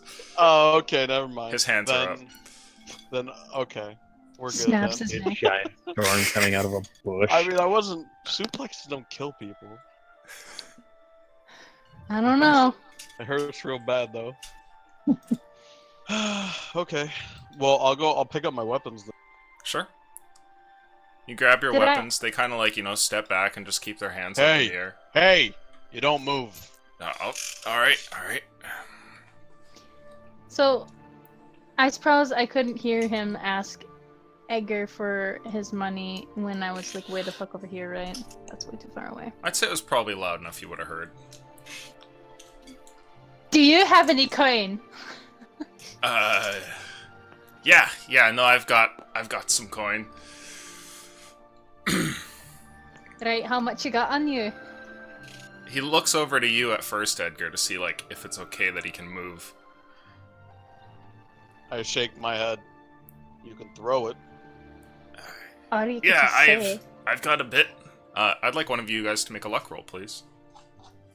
Oh no, it's baby. Connor. Oh, damn. I got it. No! I got you I have 13 copper. I've been charging it on this. Every time you roll a 3, I feel like your face is the same as your Steam profile picture. That fucking elf with the 1,000-yard stare. Like, Oh, gnome child. That's great. That's just great. It's like almost at 17, then almost at 18, and then no. How's a solid 6? This man pulls out a small pouch of coin that you guys can clearly hear, and he throws it towards you there, Annabelle. It lands at your feet, and when you grab it and give it a look, you see 6 silver pieces in it. You're out here robbing people and all you got is 6 silver pieces. Yeah, not the smartest. Not the most successful. I'm gonna take a page from Edgar's book and he's gonna be so proud of me right now. Right, it doesn't seem like I'm an super honest worried. living. if all you're making is 6 silver pieces, why don't you go get a real job? Yeah, if we get out of this, we'll go and do some real work. Isn't that right? And he kind of like nudges his friend there, and his friend's like, yeah. Are they at all drilling believable? kill holes. I'm drilling kill holes into this guy's head, and I would also like to roll insight on that too. Sure. Yeah, me too. If I could. Arillo still being in his rage, can I walk up to one of them and pick him up by like the like, you know, like that part that people grab of people's shirts and lift them up, and like, like the mug the them? scruff of collar? his neck. Yeah, the collar. Sure. Dude, you have to have downloaded something, right? Like I can't. No, you guys just suck. I don't know. Ooh, I got Monday a group was 12. rolling okay. Do I have to roll to like? Our Kind of save is intimidating. corrupted, Illusion. It's because we're a good campaign, right? And they're evil, right? Yeah, so, just start killing babies and you'll start rolling Ugh. real good. Jesus. Okay, that can be done. So, It's not sorry, very- what was rolled for insight?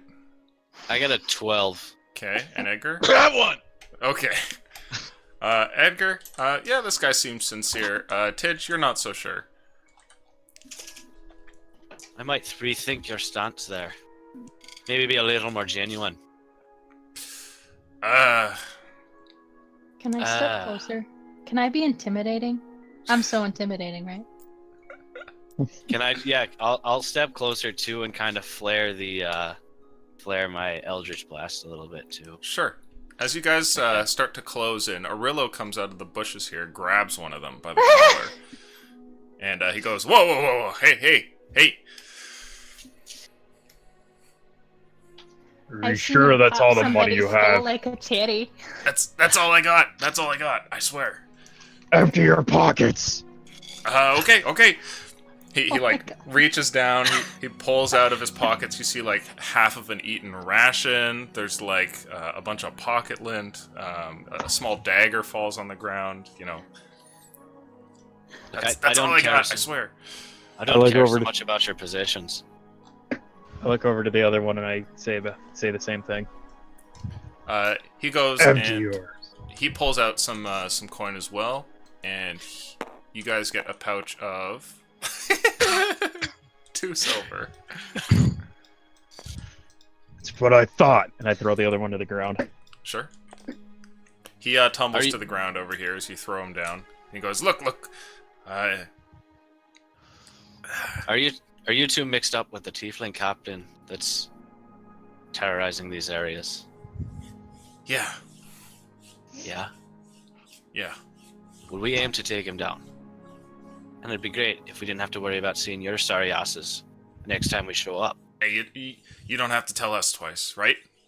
Yeah, no, Yeah. you won't see us again. We'd better not. And I'll discharge my blast like right at their feet. Not like anywhere near where I could harm them, but like in as much of an intimidating fashion as I can. Are you actually going to 'Cause if shoot we- the ground by them? Yeah. Okay, so a bunch I'll of just let dirt it go. flies up as you shoot this bolt, and the 2 of them turn and just go to run. And all their weapons and Can I- possessions are left at your feet over here. I'm gonna jingle this little pouch. They forgot their money. Can, before they like take off, can I like step in front of them? Oh. Sure. I'd say you probably block them, like, about here. I'd be like loading my pistol, and as they like start running towards me, I'll just point it straight at them and say, sit down. They both pause and, kind of, like, step back, and gradually the 2 of them kneel. Now, you said you are familiar with this tiefling? We've seen him. Oh, I think you've more than seen him. What do you know?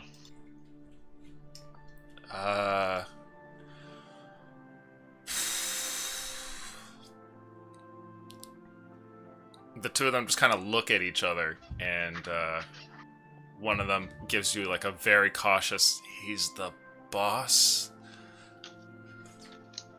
Gets the biggest share of everything. All goes to him first.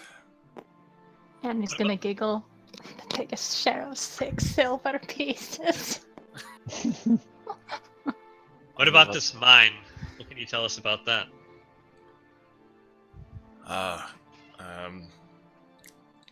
The mine is, well, it's a big complex. We don't have the whole thing. There's a lot of spots you're not supposed to go down. Can you sketch out the rough path that you usually take? We don't go past the first room. Ask him about the traps in the woods. Oh yeah, that's a brilliant little trap you've got right there. Worked really well. Yeah, there's more further up ahead. We've got at least another 2 like that one. Are they set up the same way? Or are He they nods different? to you. It's good to know. Right. Well, you're not getting out of here scot-free, and I'll spin the cartridge on my revolver, lock it. I'll point it at one of them, and I'll say, "Take off your clothes." Jesus, it's getting dark real quick. The 2 of them immediately start to disrobe there, and you can see one of them sort of has like some misgivings about it, but when you point the barrel over in his direction, he too, starts to take off his armor and everything. I'm just gonna give Kalik like a weird sideways glance. But I'll just like shoot him like a little wink. Oh no! I'll give him like that. Okay. That like questioning. Okay, like grin. Like sure, I'll follow along. Holding on this feeling for so long. Once they're Naked. naked, Yep. I'll motion my head off towards the woods, and I'll say, "Get out of here. If we see you, we will kill you." Dude, I understood the Gotta motion help. in my head, and I was like, what the fuck is going on? What's that? What played in your head? I heard I'm gonna start lotioning my Oh,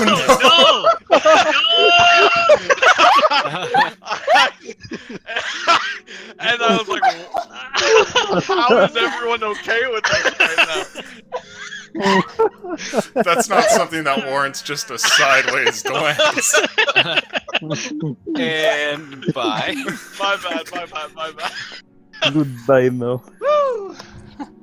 And just to further the point, I'll discharge another Eldritch Blast behind him. Get Okay. him going.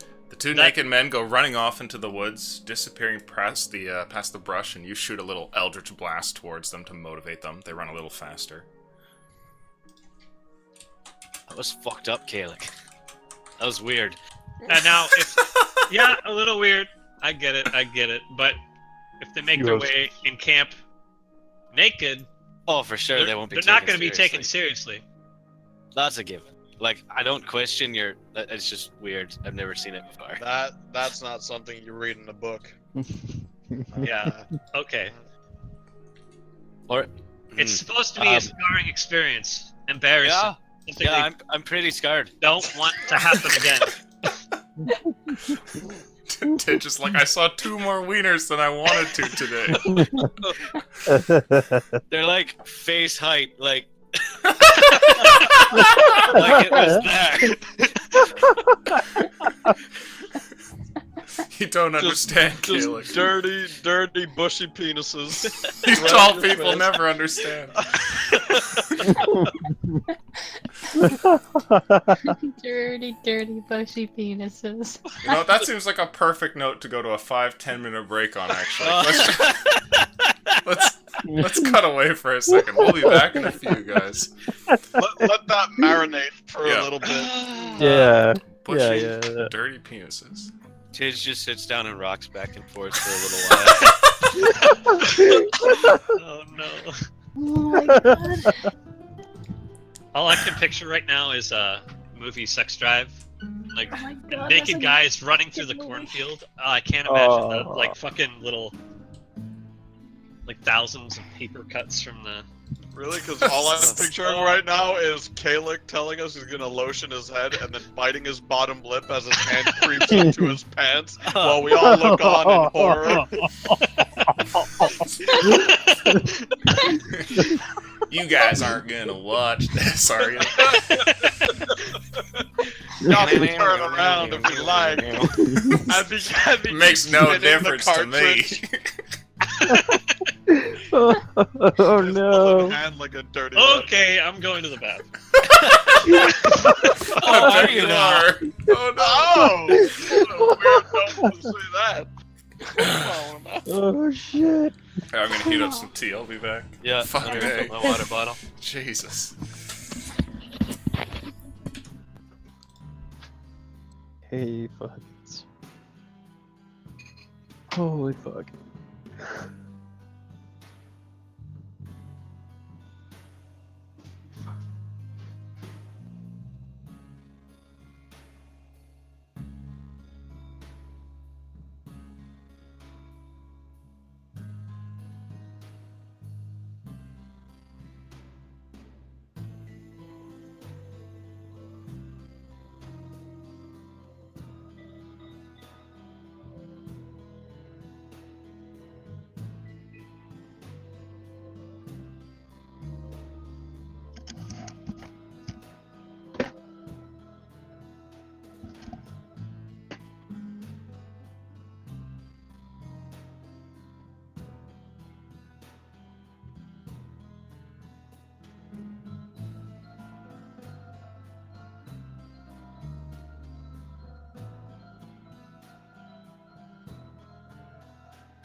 Misunderstood at every turn. At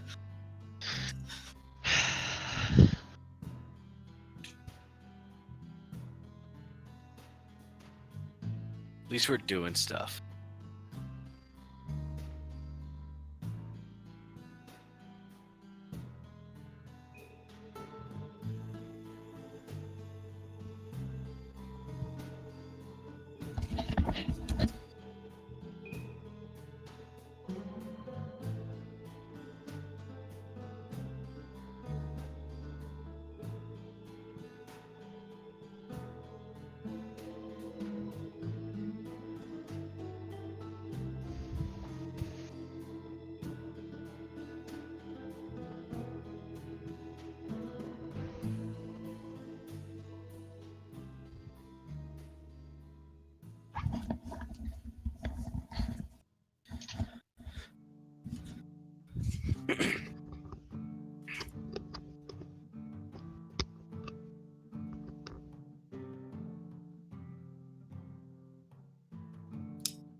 I am back.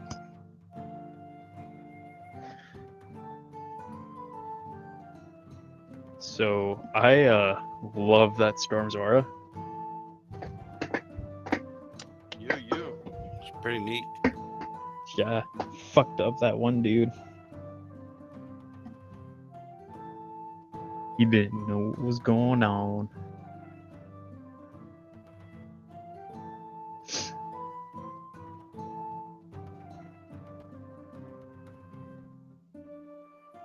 Except I'm gonna now, since we're on a break, is read more into that because then I'll know exactly what to do next time.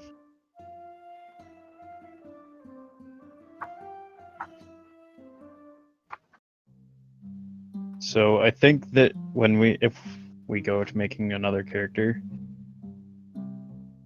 I'm gonna make a warlock, but do that one that you were talking about, Mike. That one that Hexblade or something like that. Mm-hmm. Because I was reading into that, and that actually sounds pretty sweet. Yeah, the Hexblade. I I wanted recommend- to make there's like the Norskins in the Warhammer fantasy world. They have because they live close to something called the Chaos Border. They get mutations, and I really like the idea of having like an old one Hexblade Warlock where the blade he gets is like his hand mutating into like a Cthulhu shaped blade almost sick. with barnacles on it and it's like straight up coming from the sea. You can do all sorts of cool shit with your weapons, man, because you basically summon Oh them. man. Oh, so you summon your weapons. Yeah. Yeah, Okay. I was trying As to a- figure out how that works. I was reading up on it, but I was like, but Yeah, I would I recommend don't making understand this. strength or like focusing a little more on strength, so you have a little Yeah. more versatility. Because you, Yep. for a while, you only have 2 spells. yeah. well, strength or dex, right? I mean, if you don't mind being like, I only have a sling and a short bow, which I don't use very often, but I can. But there's not enough. You only have proficiency in simple weapons, so No. you're like, When you're a Pact of the Blade Warlock, you have proficiency with whatever weapon you summon.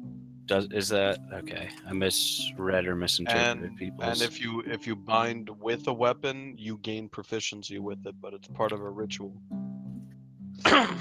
Okay.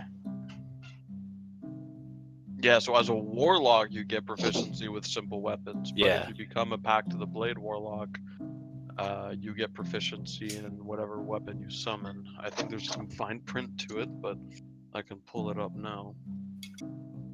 Because yeah, it wouldn't make sense otherwise. If you were stuck with like a short sword or non-martial weapons, Hexblade would not be nearly as strong. Yeah. Okay.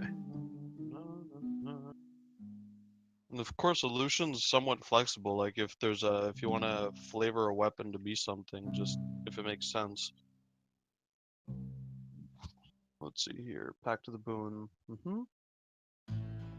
Yeah, you can use your action to create a pact weapon in your empty hand. You can Mhm. choose that form that is melee weapon, or the form it takes each time you create it. You are proficient with it while you wield it. Okay. Yeah, I mean they leave their rules up for interpretation intentionally, anyways. I looked it up on, or I was looking it up and reading on some forums, and they were like, yeah, no, you can only use simple weapons, but I mean, like you say, I mean I think that that's to me pretty means clear. like, yeah, that was the way I interpreted it as well initially, and then I read that and I was like, oh, okay, sure, what? They're smarter than me, so they know. Yeah, surprisingly, I went deep down the metagaming rabbit hole on forums, and it's retarded. Like, No. yeah, You guys aren't metagaming, are you? metagaming. But you know, I was like, before I had the outlet of actually being able to play D&D, I was making level 20 characters with like the 17-3 split and going into like forums seeing which, and I'm like, now playing, you're like, you're never gonna get to level 20, nigga. You ain't gonna get to yeah. level 15. Like, play Oh, it, sorry, play it- Twitch. play it up to level Oh. play it up to level 5, level 10 at most, you know. But Yeah. their understanding of the rules is. I mean, it's intentionally ambiguous. Is it ambiguous though? I mean, that's yeah. I guess. I mean, you could interpret it both ways, and it would still be logical. Like, yes, that seems like to some people like you and me, that seems like you can choose any weapon, and you're proficient with it. But somebody else might go along and say, yeah, you're proficient with it, but it still has to be a weapon that you can use regularly. Huh. I guess I don't Mhm. see how it can be interpreted the other way, but if someone Yeah. were to come at me with like their reasoning, I'd be happy to disagree with them and see how they're reading into that. Speaking of come at you, is Lotion Boy here? I've been here. Okay. I just didn't hear anything because I just got back. He's been preoccupied. Yeah, okay. Hey, you out of breath, man? No. E-bullying. I love it. Oh, goodness. There's no shame in masturbation. What if that's what he masturbates to? The shame? Yeah. It's just a vicious circle.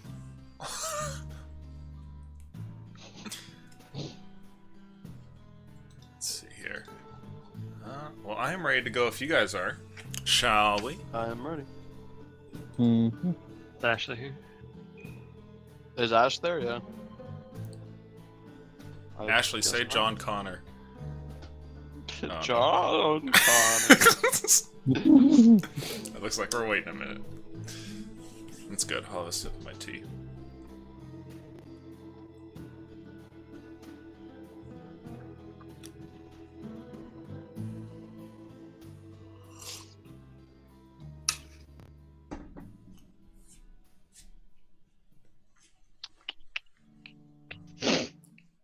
I was thinking of, I mean, I'm basically creating a new character every week now, thinking Jesus Edgar's gonna Christ. die based on our bad rolls.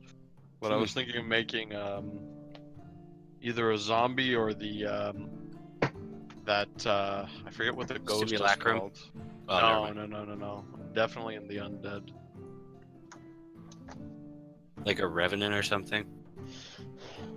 Maybe. I don't know, like, I don't think it would fit with the party we have now. That's the thing. Unless it was something like I went a Tidge route and the Great Librarian, like, having lost so many followers in the war, like, pointed you towards one of his followers who were still clinging on to some form of undeath. You know, I don't know. I don't know what the fuck I'm talking about at this point. But anyways, I don't think it would fit with our party really. But I like to create them. Ready to go there, Ash? Yeah, I had to Oh. dish up a plate of food. Say John Connor. Can you say John Connor for us, please? Me? Yeah, Mhm. What do I have to say? John Connor. John Connor? Okay. Didn't happen. Fuck. John gotta. Alright, welcome back, guys. So you've just Oh, I managed was- to thwart a small little bandit ambush, and have also gotten a tip-off that there's a few more traps up ahead. What do you guys want to do? All of their gear lays strewn across the ground, and two naked men can still be heard running through the forest off in the distance. I point to the clothes on the ground and I say, now we have 2 disguises. Fuck off.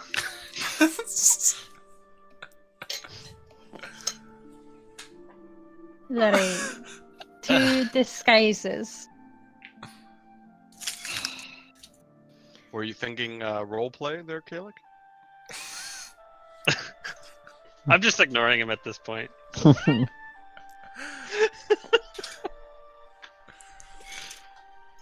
Well, thank you, by the way, for sparing at least some of their lives. Although I didn't get the sense from them that they were as remorseful about the situation as the other 2 That's we the first met. 2. Yeah.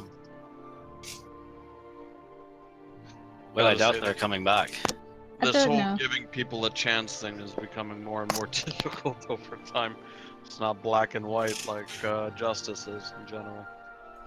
Anyways, we know where the traps are. We know.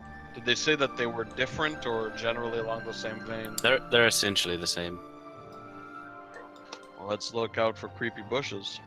Yes. Okay. So you guys go and continue on, and I need a set of perception checks from the group, please. Oh baby. Oh, baby, a triple! I rewatched that the other day. 19. Nat 20. That's a 4, so 10. 19 I have plus to roll. Tabarnak! Yes! 21. What kind of roll is this again? Sorry. Perception. Perception.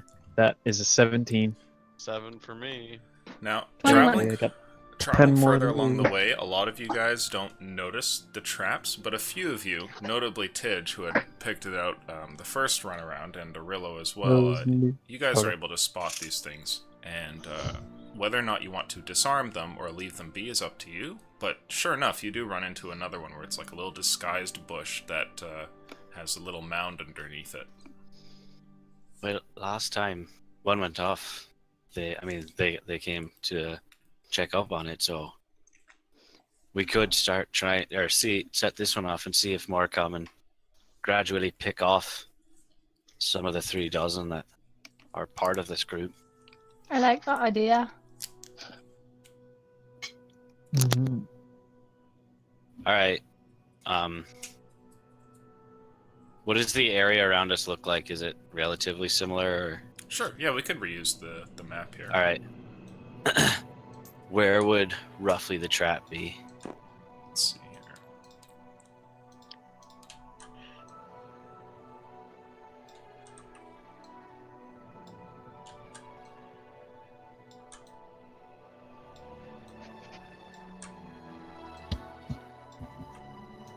Lucian, every time you draw, you make me so jelly belly. Girl, if you jelly of this, then I don't know, you got problems. No, I'm sad. I can't do it. So the next one here is probably up ahead at this guy. Oh, Okay. So, And you guys would probably be like back here looking at the thing. if you guys want to, if we want to get somewhere a little private, or if you want to just hang back here, I can go up. It looks like that forest, or that little clump of trees, and I'll point over here, is close enough that I could even just use my mage hand and disarm that trap. Actually, could I tell? Yeah. Alright. So yeah, that'll be the plan. If you guys think Wait. that's a good plan, I'll go up and I'll take a look. It See if I seemed to can- work pretty well last time when half of us were scared by the trees. They weren't too keen on how many we had, and they approached us, and then we caught him off guard. Alright. So if we get into perhaps a more defensible position where we're sure that we have them surrounded. Well, we can do something similar where the 3 of you, and I gesture to Kalik, Annabelle, and Tidge, shore up somewhere defensively. If that's the bush, we can assume that the clump of trees, and I point to this, is where the rope is going to end up. And again, if we're assuming that the traps are occupied or at least being observed by people, we trigger the bush, we have them draw out, like Annabelle said, in a sense of security. It could either be me or Arillo that comes out, although I think I'm less intimidating than the big guy. Have them get close, and again, maybe ambush them and save a couple of lives. That works for me. Let's do it. We'll get into Or we could kill position. them this time. We could, your war cry was just so effective last time. I think try to mimic that again. Right. Alright, so I'm gonna go ahead and try and hide up over in this area here. Okay. What? Make a stealth roll, please, as you go from trees to trees. It's gonna be bad. It's gonna be bad. I told you. That's an 8. It's a totoso, by the way. The A great words totoso. of Yeah. Correct. the You're Trailer right. Don't Park think Boys. it be like it is, but it do. A friggin' a totoso. A totoso. I fucking a totoso. You managed to make your way through the different trees here, and you think you're being quiet to a degree, but you don't know how keen nearby ears may be. Eventually, you get over and can see this bush rather close by. What do you want to do with it? Is anyone else gonna do anything? They currently watch you from their fortified position. I'm waiting for me and Aurelio to have our curtain jerker moment where you I guys are would've- in position. So I would have gone with Annie around. Sure. All right. You two So can I'll roll just- stealth as well. Oh my god. That was 11. Okay. Hang on. 11 and 19 25. Plus. Oof. damn, Huh. Okay. What do you want to Got the- do? we got a rogue who's rogan. I'm gonna, in case that stupid string comes up, I'm gonna prepare to step out of the way. Okay. I'll do the same thing. Can I look around on the ground and see if there's any indication that the other end of the trap is over in my area? Make an investigation check.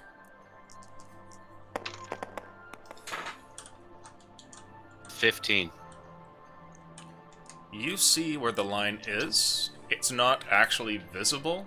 It's been put underground, and it's by the disturbed dirt that you see that the line goes like this. Okay.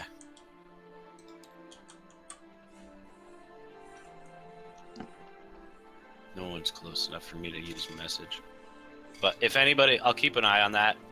And if somebody starts to move in that area, if like I can see Kalik or Annabelle starting to move in that area, then I'll use message and be like, the trap's right there. Okay. So you wait and hold tight for a minute. Mm-hmm.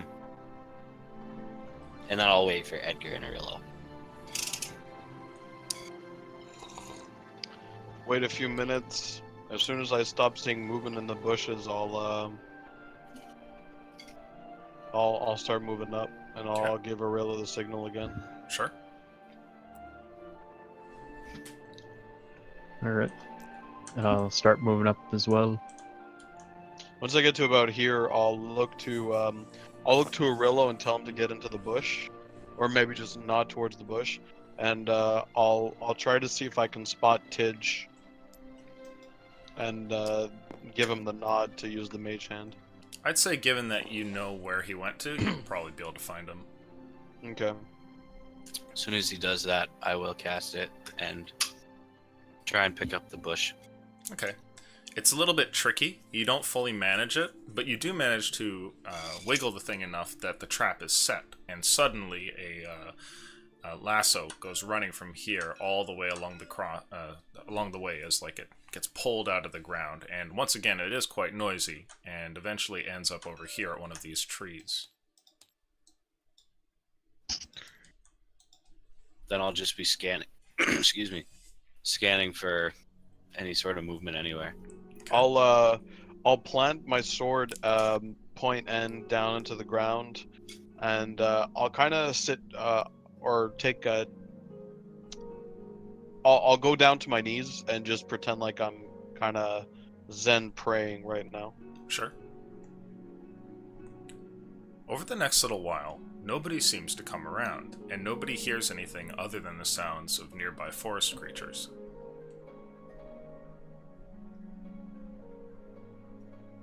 I'll look over to Tidge, and then I'll look over to the bush where Annabelle and Kalik are.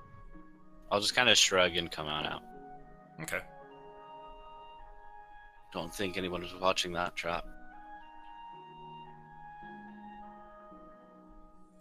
I think we best making our way on.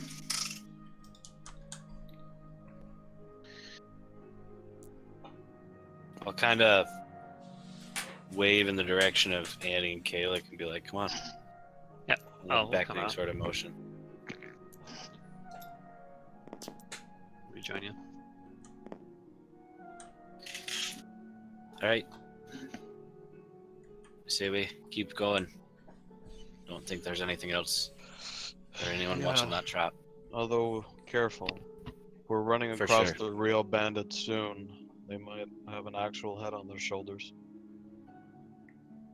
What's true? Now, as you approach, you eventually run into, once again, another trap, and Arillo and Tidge, you both spot the thing further up ahead. Are you going to use the, like a similar set of tactics? I would think so. Okay. Yeah, Hmm. This one goes the same way, and you find that once again, nobody seems to be watching in this area. After setting off the trap, there's a loud noise, followed by nothing.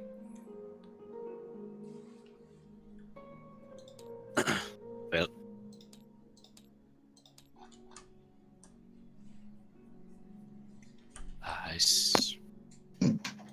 Don't you suppose the same people that we just shooed away naked manned all these traps? that's probably the way it worked. Sure seems like the most likely scenario at this point.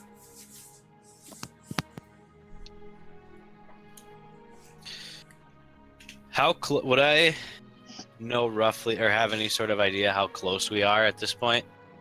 Like, could we distinguish our position on the map with Yeah, I would where say I think we're supposed to be? you think you're probably, like, if you continued marching, you'd probably run into the gang in a couple of hours.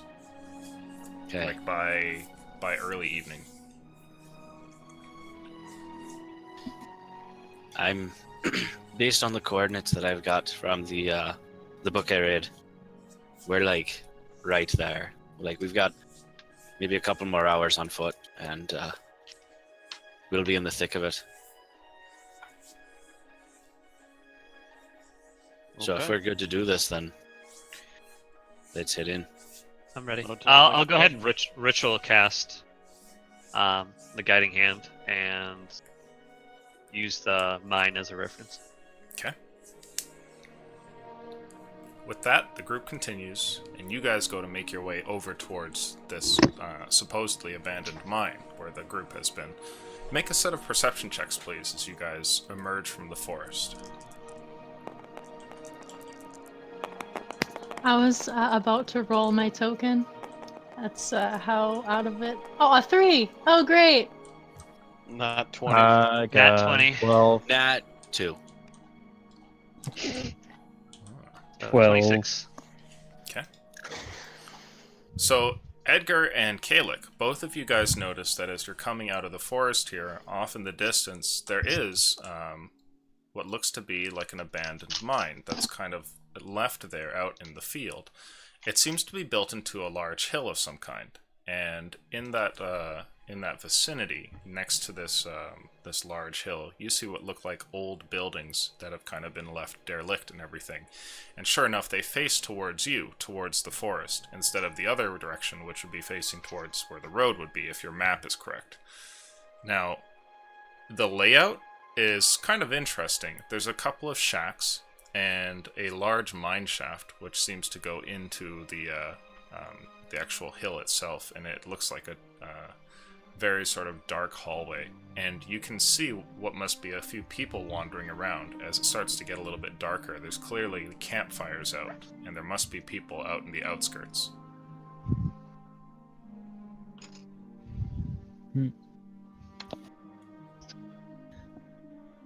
I'm not going to be making any decisions before the party starts moving because I know I could alert anyone at any time.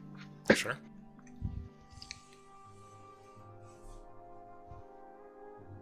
Is there a lot? Oh, I didn't really see anything, so.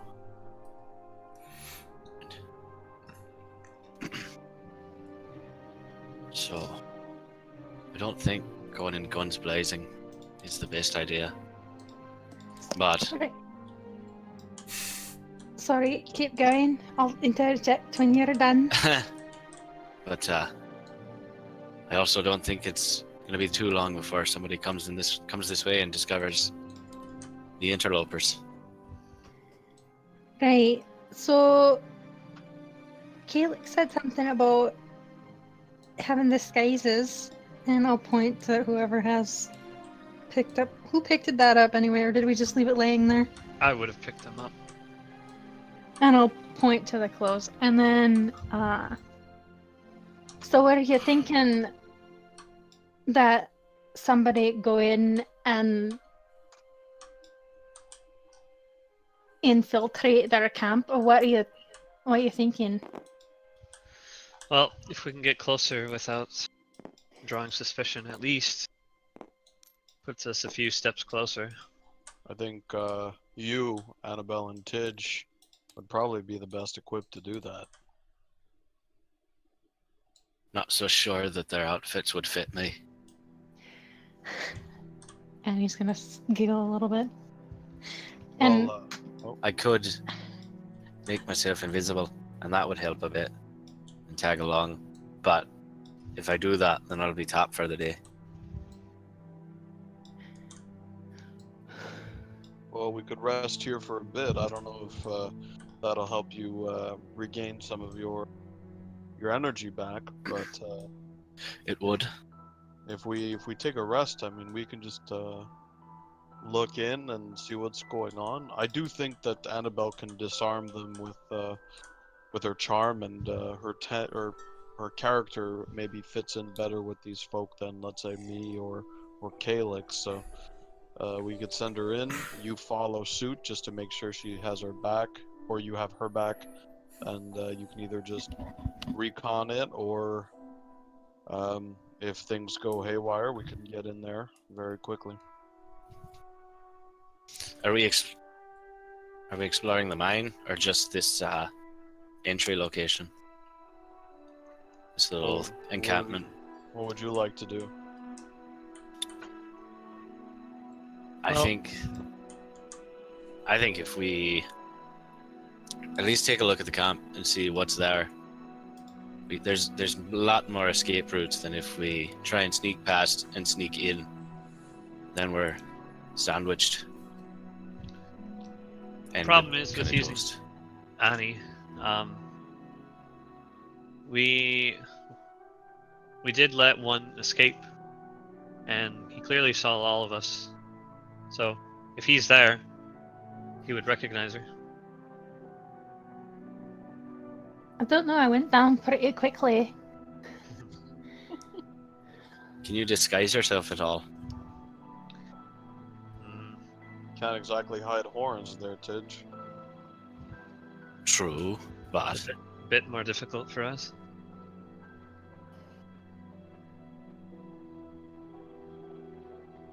well, then the only other real option would be to just attack and let them all flood out. And if we have to make the escape, then we can. Or you all hang back here. I go invisible, take a look around, and head back out. How about we could do this without... We could take out their leader, banish him, without even laying a finger on any other one of them. If you went invisible and took this box and simply placed Do you it... pull out the box? I'd still have it. You simply place it in front of him and imagine him, their leadership, just off the game field. Cause a stir. They have no leadership. I feel... What do you think? I have to say, sending in Tidge invisible, dropping that just diabolical box in front of the ones who I have no issue removing from this realm. We could just get rid of them. The only problem is, and I think it's something Pidge brought up, is they do have an opportunity to come back. It's not necessarily a banishment. All I'm suggesting is get them off the playing field for a little while we cause a stir, and without leadership, it might be easier for us to Dispose of the rest. not necessarily Before he comes dispose. back. I agree. I'm saying, look, if we think about the logistics of it, Tidge goes in invisible. He drops the puzzle box. Well, for us to know he's been successful, he would need to come back and communicate that, or at least create some kind of signal, and then we would rush in. All of this could take place over 15 or 20 minutes. We were out of that box in what, less than 10? Provided that he can figure out. Provided So- that he can figure out. Exactly. He might not, or he might figure it out even faster. Who knows? I think it's a solid plan. I think that we need to figure out a way, the four of us, not you, Tidge, to get close enough to be able to react swiftly. And I think we need to be able to intimidate them. Right, so back to this disguise idea, and since he's a tiefling and we're tieflings, I'm gonna nudge Kaylee, and we've got these disguises, right? So is it too far-fetched to think that we'd be part of this gang? You could even pretend like you're family. You know, make up a rival gang, or not a rival, but an affiliate gang name out of the blue. The lower henchmen aren't going to question anything. And if you show up as a tiefling, strutting in like you own the place, saying you're looking for your brother or your cousin or whoever it is, you might be able to get right down there with Tidge alongside you. But when it comes to Arillo, Kalik, and I, if something goes wrong, our response is going to be a bit delayed. It's the only thing I'm worried about. If we waltz in there acting like we're family, then we don't want these disguises with us. They'll know it's from their men. That's How- true. How far away is it from where we are to that entrance? I'd say a few 100 feet. Okay. Mhm. Probably take like 5-10 minutes to get over there. And you see what looks like roughly a dozen to maybe 2 dozen people outside. Just kind of coming and going. There's a whole bunch of little campfires here and there. Right. So my only issue, and I mean, I like the plan so far. I only have an hour. I'm going to stand up, and by the way, sorry to interrupt. I'm just looking. I'm keeping an eye out on the horizon, patrols and anything while they're talking. So I have my back to the party, but I'm within earshot. Sure. Did you say 1 to 2 dozen people walking around? Anywhere from 1 to 2 dozen. Okay. That's most of. That's most of their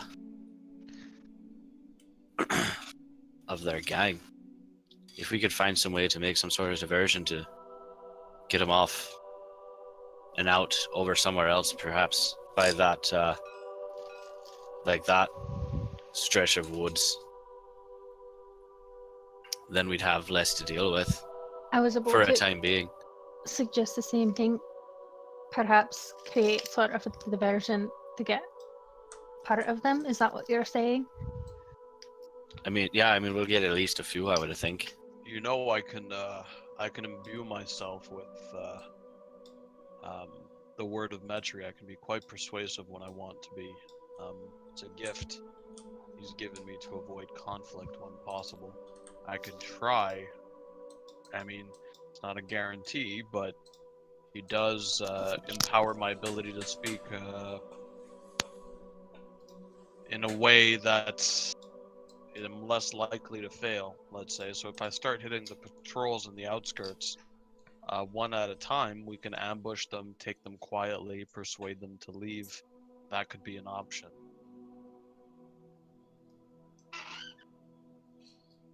Would you be doing this while I or we, whoever's going with me, go inside, or is it something we try now?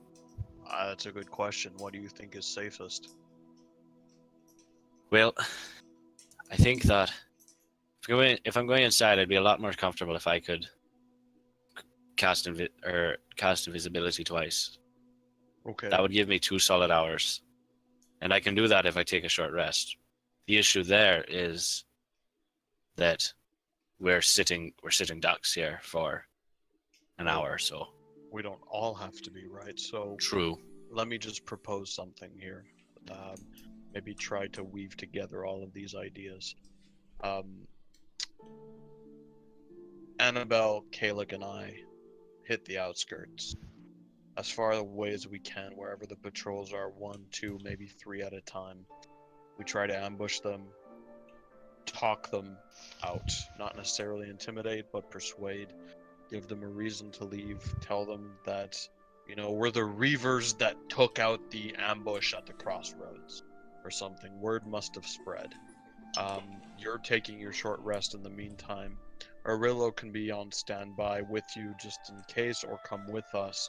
Although I think I'd feel more comfortable if you at least had one other person with you. But we can start thinning out the herd. Then we're going to be able to get closer to the encampment without detection because we've taken out patrols. You'll have 2 casts of invisibility to get in. And then the 2 tieflings can start a diversion at the entrance. While Arillo and I are closer and our reaction is less delayed. You throw your puzzle box into the leadership. Hopefully they're banished for long enough for me to talk down the rest, kill any particularly malevolent bastards in there, and if the leadership comes out, well, they won't have any support. Okay, that's a good plan. But what if we just try and walk up and make like we're trying to join his group? So not to add another thing to decide upon, but I mean, people have been joining this thing for quite a while. I mean, he's got 36 or so followers at this point, so it probably wouldn't be too far-fetched if, I mean, 5 maybe pushing it, but maybe a couple of individuals walked up and said, hey, we're looking to join your group. And then it seems logical that they would take us to their leader. That and then was we sort could. of my idea. Was it? We just Right. walk in and then. Okay. But suppose they make us give up our weapons, which is probably logical. I We mean, have nothing to fight with. that's not so much of an issue for me. I mean, close quarters is an issue for me, but I can always poof and I'm gone. And So what about this? sorry, go ahead. If I go in and I have no problem surrendering my weapons, I take the puzzle box as an offering of sorts for the leader, and then, or perhaps I take Arillo with me. I mean, what bandit gang would be stupid enough to turn down a Goliath? He's quite an enforcer, and I'm sure you could rip away a weapon or 2 from somebody. I'll kind of jab Arillo in like the calf or wherever I can reach him, and so I present the puzzle box to him wrapped in the cloth, and I'll be honest with you. If I had to put myself in their shoes, though, and you come up with a mysterious offering which you do not want to share with anyone at the front gate, they're obviously going to try to take a peek. So what happens when they solve it and disappear? I don't have to tell them that I have an offering for him. Say I'd like to join your group. And then if they ask what I can offer, then I'll do a little magic show for them. What's so bad about them disappearing, though? Let's be honest. That's Well, 2 less people to deal with. right, but if one of them spots people disappearing and doesn't get beguiled by the puzzle box, we're made, and we're not going to be able to get that box anywhere near the leader.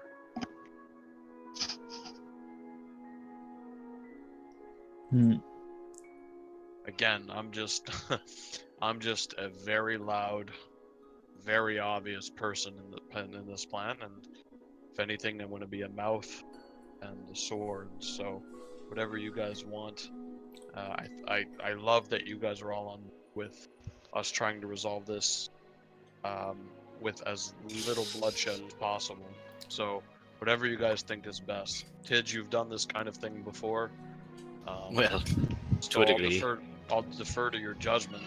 Now, interestingly enough, while you guys are here on the forest edge having this talk, you notice something. Edgar is mid-sentence when what appears to be a band of some kind comes rolling over the hill, and you guys see what looks like an additional 12 people, another dozen, that come over and seem to just make their way into the camp like they own the place, and they have with them what looks to be like heavy backpacks, and one of them is actually just dragging something on the ground behind him. It's tough to tell what it could be from over here, maybe a cadaver or a sack or something like that, but they make their way into the camp and like quickly mingle with the group. That could be our opening, but we'll have to act quick. That could be our opening, or it could be I mean, that's another dozen people that we have to take out. Look, if you guys wanted to get in, it's now or never. There's 12 faces that might not be so familiar to them. But Well, they seem think- familiar. You're right, maybe.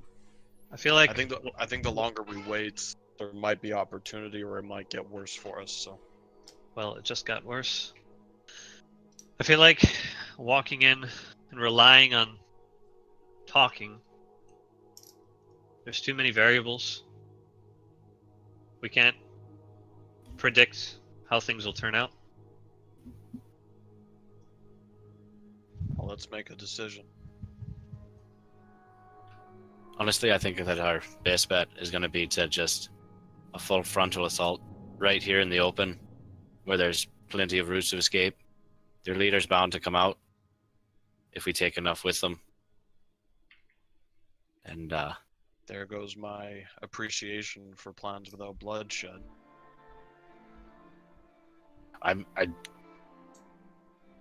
if you want to try and talk him out, or talk to him, then you Or can. But I mean, how about this?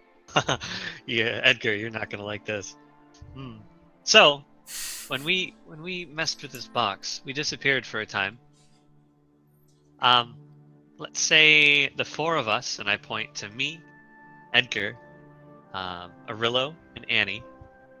Let's say we disappear for 10 minutes or so in this box, while another smaller, quieter person, and I gesture towards Tidge, simply takes the box, invisible, straight to the leader, and hopefully we pop out right there and then.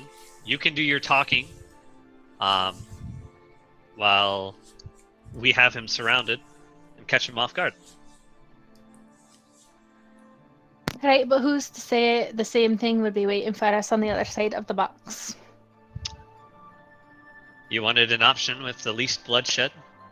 That's the best I've got. I'm kind of feeling more bloodshed now.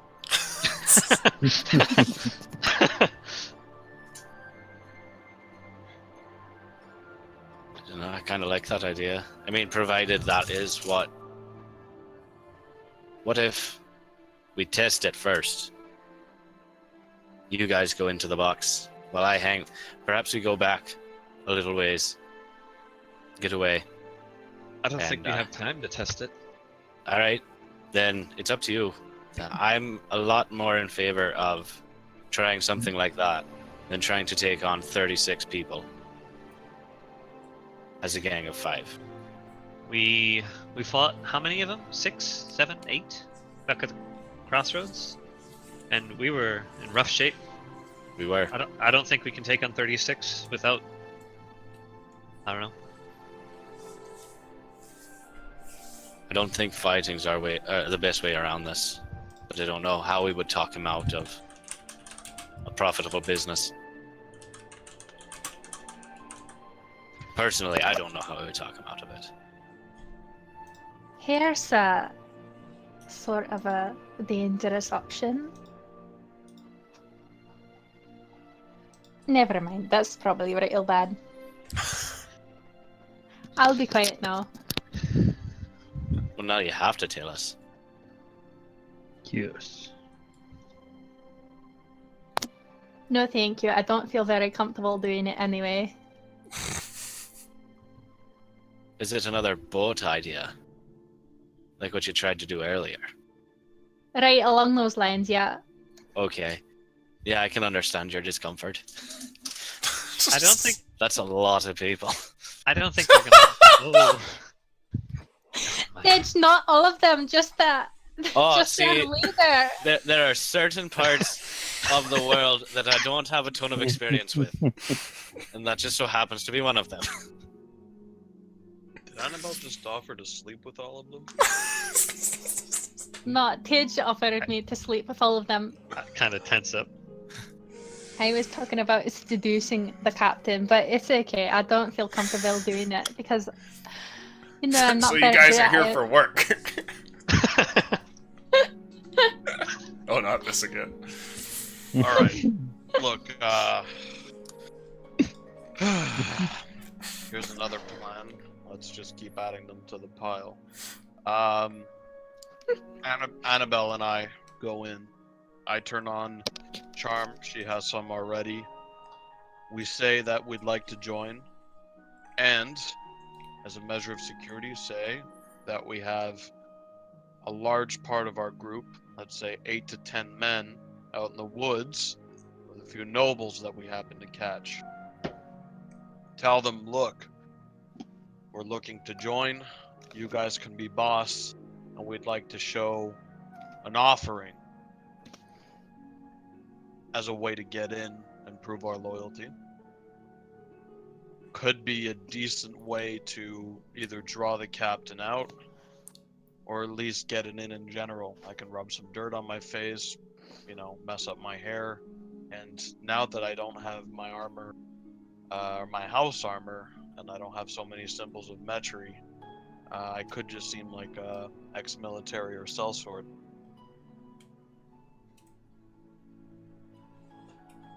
So instead of turning on your charm to try and distract, you're now going in to try and convince them that you're there to join them.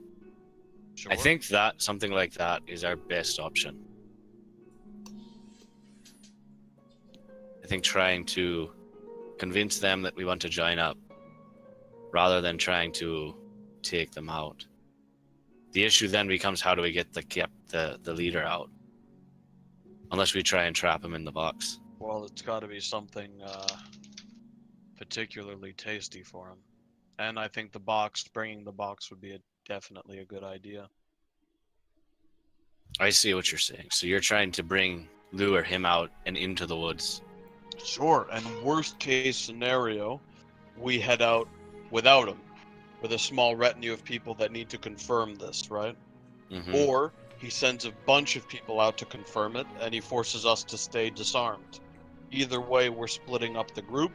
You guys from a distance will be able to see what's going on, and you'll have to make a decision from there.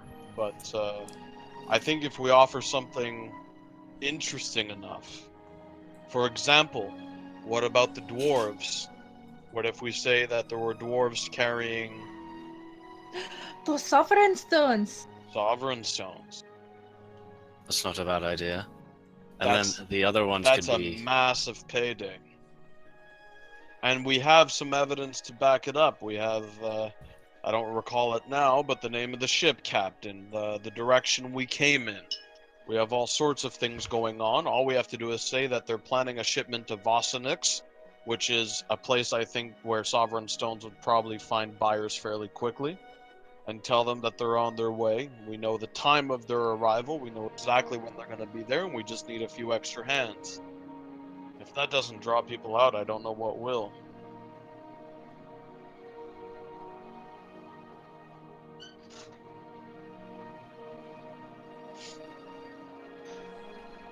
Yeah, I think that's probably the best idea that we've come up with so far. Hmm. If you can pitch it, then It it's all all depends yours. on how well Metri does in imbuing this voice of mine. But I think, to be honest with you, Annabelle, her being a tiefling, she'll be able to disarm some of these guys, make them feel a little less on edge. I'll go in there. You I know, mean, I could come with you as well. I mean, this is a pretty gnarly scar. So well, here's I the look a thing. little rough.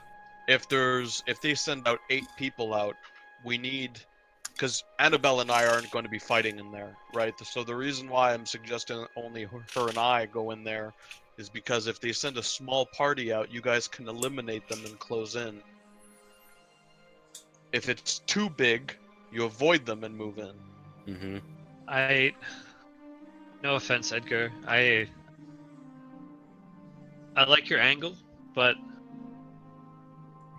there's a high probability you'll be disarmed, and after telling them of this dwarven gang, what's stopping them from just offing you? And now they have the information and just taking this supposed gem for themselves. Well, nothing ever crossed my mind that I would give them the information. That's where the bartering comes in. I tell them it is going to happen. I don't tell them when. I don't tell them which route. I don't tell them how many dwarves are going to be there. I don't tell them their weapons or their armor. I don't tell them anything. What about this? What if you tell them that we have one dwarf? We have one of them in our possession, and we thought that we might be able to barter him back. Kind of play the new up-and-coming group with the that's a little in over our heads. Hell, We've we set could even up- say that instead of a dwarf, we picked up their Goliath, barbarian, and guide that they happen to hire on. At least if they have to call our bluff, we have one. True. I'm scared. You both will be disarmed, and then it's just 3 of us fighting all of them. I think You're they're all thinking- stellar plans. You're thinking worst case scenario, Kalik. Well, Look, I don't know if we're gonna be disarmed because there's gonna be so many of them. I don't know if they're gonna feel threatened, and if this tiefling is as savage as they say he is, there's gonna be a certain cockiness to him. I don't think he's gonna be on edge as much as you think. And I think if it's just her and I, with just a palpable, a tasty reward at the end, and we give him just enough incentive to go at it. Either way, we'll be splitting up the group. I don't think Annabelle and I will be starting anything in there. But as soon as you see people leave, whether it's us with the leader or whether it's the entire band, I don't know what the plan will be. The only way I see this going really wrong, if it works, is if he decides to mobilize the entire group outside of the encampment. But I don't think he'll leave this place undefended. So, look, if we go in there as equals, or at least thinking we're equals, with a job, an opportunity, and we're telling them that we have people on the outside, 10, let's say we tell them that our forces are numbering in a dozen or so, they could see a reason for us to join. Have you guys heard, if you could recall, and I kind of closed my eyes, if you picture that bulletin board, was there any other bandit group or criminal organization that you saw? Ooh. I would remember if I saw it. Make a retroactive perception check.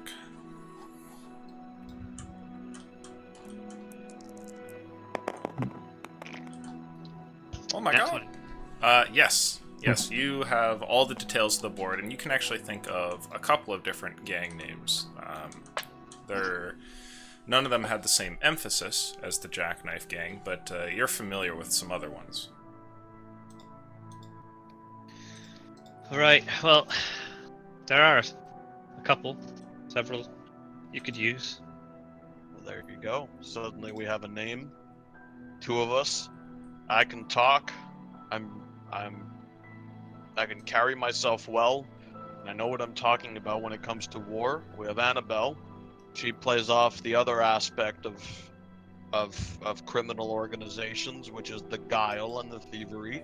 No offense. We go in there, we disarm them, we give them this proposition, a collaboration, if anything, and we see what happens. Worst case, they turn us away. Well, worst case, we die. Second worst case, they turn us away. Other alternatives include us leaving the encampment with a retinue to go confirm with this captured person. In which case, we could even bring him back to Arillo. And Arillo, if you're a half-decent actor, maybe you can lay it on. Or maybe, if you're okay with it, we can beat you a bit and pretend like we're actually interrogating you, if you're okay with that again. And this is a scenario that may never come to pass, but I think we're all going to have to think quickly on our feet.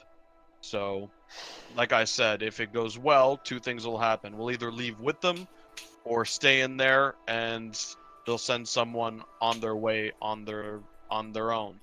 I can do my best to convince them that that's not very wise and that my group leader would not be so keen on me not returning. Do you remember the name? Just give me one bandit group name, and if you can, one that had a leader with it. I would say that the one that you probably remember the most is the Tenwood Gang, and they had the leader's name. His name was Stroth. Also, Twitch says that he's someone on Twitch is impressed by your level of planning. This is like a normal. Yeah, this is pretty typical of our group right now. Okay.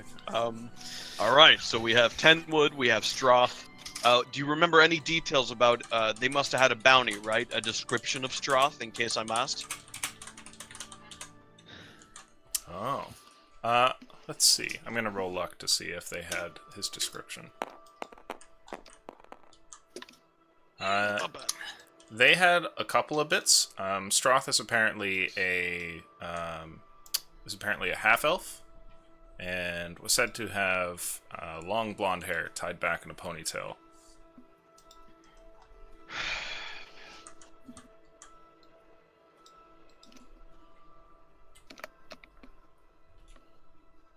All right. Well, look, this is just a plan that I had, but if you guys are on board, and Annabelle, you're up for it. I'll lay on the womanly charm. Maybe that'll help our case. What if, like, I just go in real quick and scout it out? Like, pop in, see if that's a crazy mine shaft, or if it's just like one room and that's his mainstay. Well, I go invisible for an hour, pop in. If it's like, I'll go maybe like, it's like probably 10 minutes down to there. I'll pop in for like 15 minutes maybe inside the shaft. And if it seems like it's going a lot further down, then I'll come back and let you know. Well, we know it goes way further down, right? So it may go down, but there doesn't necessarily mean that he's all the way down. That it could just be like his camp where all his rabble sleeps, and then his like main chambers are right within, or like right in the first passage. So, Tidge, here's I guess my confusion. Why would we risk you, even with your invisibility, getting spotted when we can draw the captain out and he maybe even be invited to his quarters? I don't know what we gain by that risk to find out where he is. Okay, perhaps I was just unclear. Is your plan not to go inside? My plan is to go inside the general encampment, yes. Okay, but not inside the mines themselves. Not unless they invite us that's in. Where the disconnect was. Sure. If they invite us into the mine, I don't think they're going to want to invite people they don't know into their fortifications, right? So I'm assuming maybe a second lieutenant, maybe the tiefling himself will come out, verify the story and what's going on, and we'll see where we go from there. Again, it's not that there's no risk. I just think that with what I bring to the table and what Annabelle brings to the table, and this very, very compelling idea of a sovereign stone, which is a bigger, way bigger find than they've probably ever come across. Plus, we have a legitimate gang name and a legitimate gang leader. And if they end up coming, you guys can say that you're the forward vanguard of the Tenwood gang, and that you happen to have the captured guard or mercenary, and that Stroth is waiting a little further back. So I think we have a lot of layers of security here. Are they gonna believe that me and Tidge are guarding him? And I'll point to Arillo. Do you think we could really pull that off? Make it believable? Do you have any suggestions as to how you could make it believable? Tie him up. What if we fake tied him up and you had that rifle aimed right at his head on a rock perch, and Tidge was there acting all, here's the thing, just because you guys are unseeming doesn't mean that you can't intimidate. It's all about playing the role. If you guys seem not so on edge, you have a rifle pointed at Arillo's head, and maybe we make sure Arillo's got some cuts on his head, or just without inflicting any damage on Arillo, make it seem like he's suffered a beating. We tie him up secured. Well, I think you could sell it. It's up to you guys. And it might not even get there. They might not even ask to go see Arillo.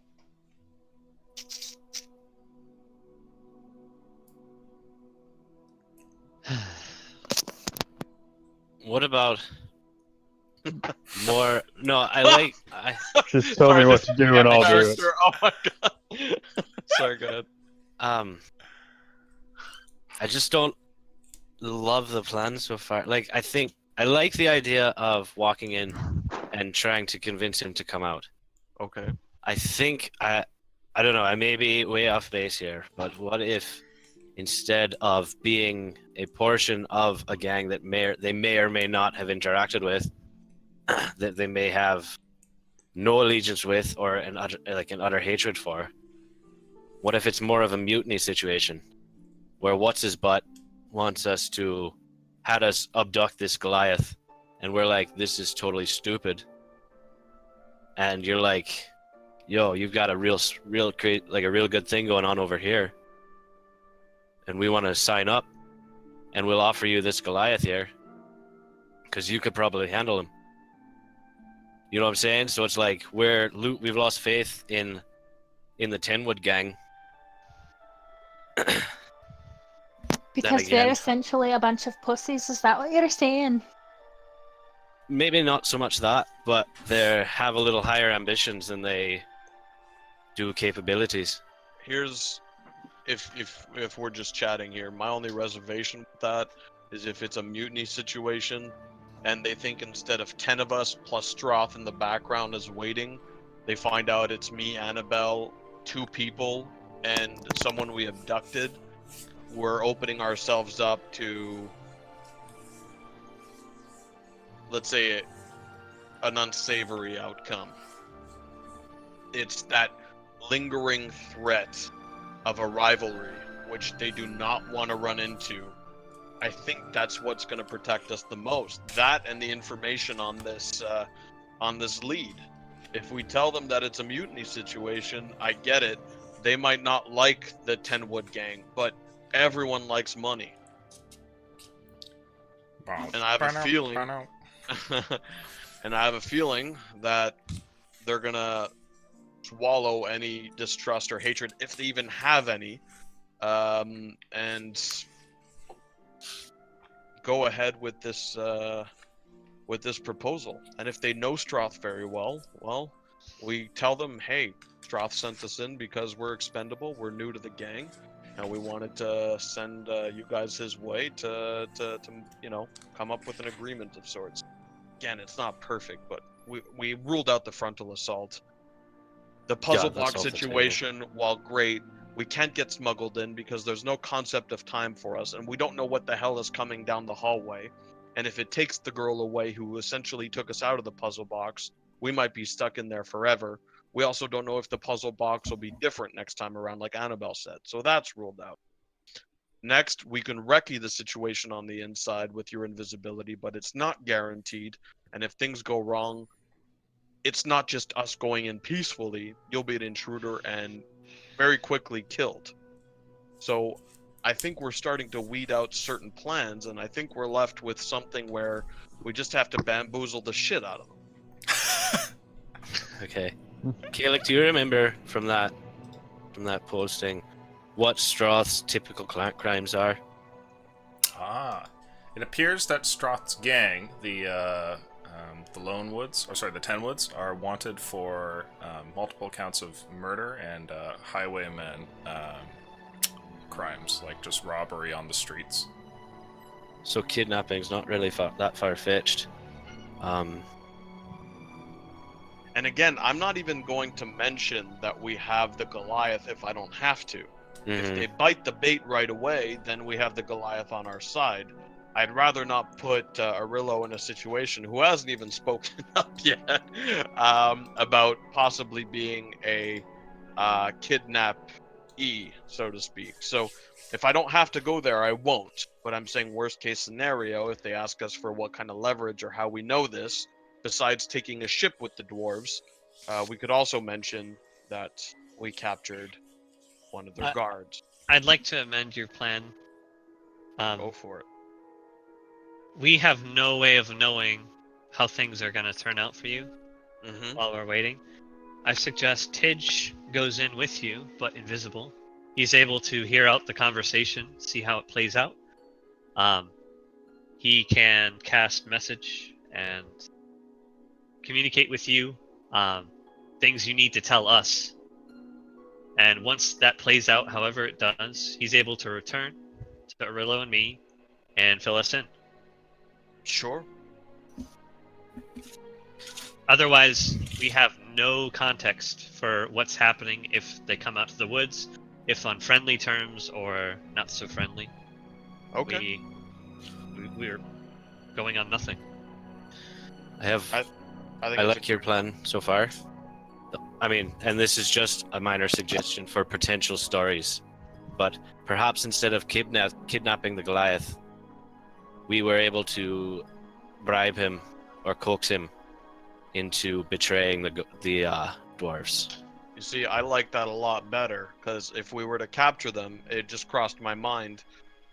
You know, the tiefling might come up and say, all right, well, what's to stop the dwarves from changing their plan if one of their guys mysteriously disappeared?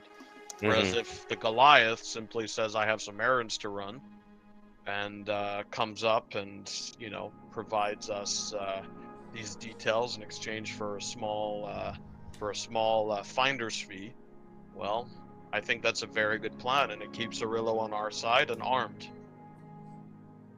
Okay. I'm a lot more comfortable with that. I think it's a little more believable.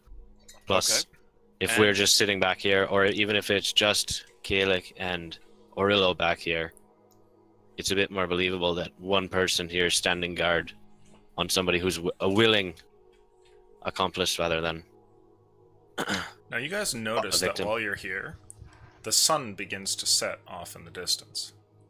That's good. That could be that's pretty beneficial, I would say. It's easier I think to sneak around in darkness. I think sunset's gonna be which direction is the sun in? Is it above us pointing west. towards the mine, or is it above the mine point? It's setting like over here, on the other side of the hill, sort of thing. Okay. That's not good for us. How long have we been here talking? Probably like an hour. Would it qualify as a short rest? Yes. Bitchin'. Yeah, got my Bitchin'. rages back. All right, so look, you'll stay with us, invisible. You'll be able to message me and Annabelle, relay the information to them as quickly as you can, so they have an idea of what's going on. Kalik, if you're not too adverse to a little self-mutilation, I suggest maybe you create a cut on your palm and, war paint yourself up with some blood. It could be a little more intimidating. If that's something you're worried about. That shit tends to, I can get help people with that. noticed. There you go. She's offering to help. Other than that, play on the fact that you guys are tieflings. These guys are going to be the one tiefling character in these guys' world right now. All of these lower lackeys, for them, the one tiefling is a mean bastard. So use that as an advantage. You guys can definitely play something. Use Annabelle's intimidation noise. So look, I think it's now or never, and I'm ready to go. And I'm gonna start taking some dirt, and not like making myself dirty necessarily, but I just kind of want to seem like I'm well traveled. Make sure my hair's a little disheveled. Sure. Make a deception check to take your, newly manicured face or whatever and mess it up appropriately. Sure. Terrible. Okay. So. Can I help him? Because he looks like a I think that'd be small fair. child playing in the mud. You can go and try and assist him. You can make a deception roll and play makeup artist to him.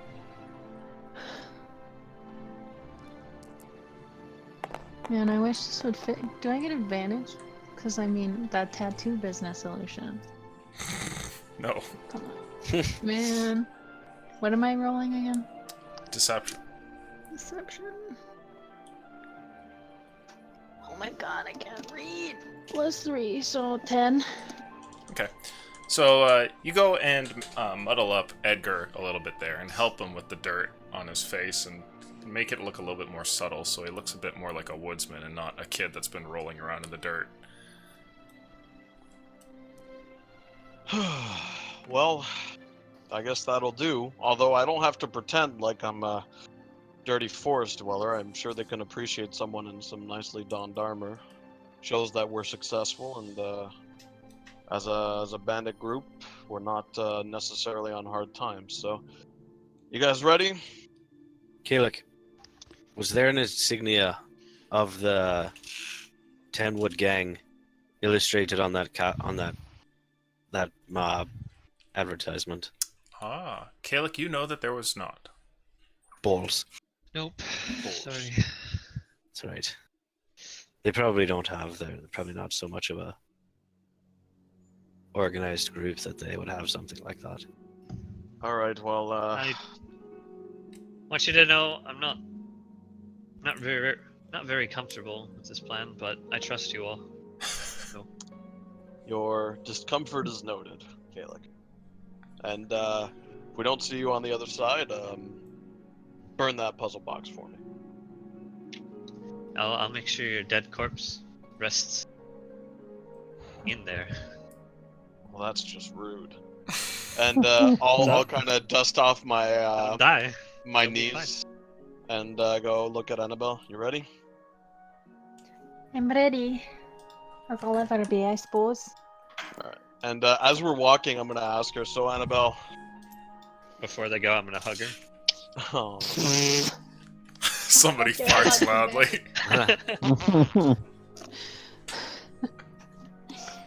so Annabelle, what's our relationship here? Partners, I guess. Partners. Not romantically. Ew, I'd never date you. Okay. So Okay, savage. we hate each other within the group. Are we friends? How do you want to play each other off? I mean, we don't have to be like touchy-feely or anything, but we don't have to hate each other either. Okay. Why don't we just play it off like we do normally? I kind of don't like you and you kind of don't like me, but we put up with each other. That works for me. No, it'll be much easier to sell the truth. And I'll keep walking towards pretty casually too, just like me and her would be chatting Sure. as we're walking, like really just calm and not tense at all. All right. Is it pretty dark at this point? Yeah, the sun's going down, so there's not Okay. like a ton. It's not perfect light out. So I would stay a little ways back, close enough that I can see them, and then until I got like close enough that I, like within a range of patrol there, You're then gonna I'd invis? probably, yeah. Okay. Titch, you turn invisible and follow the two as they approach, and you see, all of you, how a group starts to kind of coalesce, and they move out towards the two of you. You see what looks like roughly a dozen of them that kind of step away from the immediate vicinity of the encampment and walk up. One of them calls out and goes, the fuck's this? Look, we're Tenwood. Want to go inside, speak to this tiefling leader of yours. We got a job. We need more bodies. The fuck? Tenwood. Jared, Guys you know haven't anything heard of about us? Tenwood? And another one kind of like looks over at him and goes, yeah, small kids. He's like, fucking Tenwood. Tenwood at our doorstep. They just kind of like look at you for a moment, and the two of you standing there are in a very sort of like standoffish position, 20 feet away from this gang of people who are all looking you over. Now they are clearly armed, and the one that's talking to you, he has his sword in hand, but he's not pointing it towards you. Look, come on, man. Either I go back to Stroth here, and I tell him you guys didn't want to do a job. You guys missed out on a Sovereign Stone caravan. Or you let me in, and I can at least lay down the details, and you guys can turn me away then. Oof. Make a persuasion check, please. Or rather, a deception, please. Would you like me to roll this for you? Ooh, my man. Deception for me is... The Puzzle King.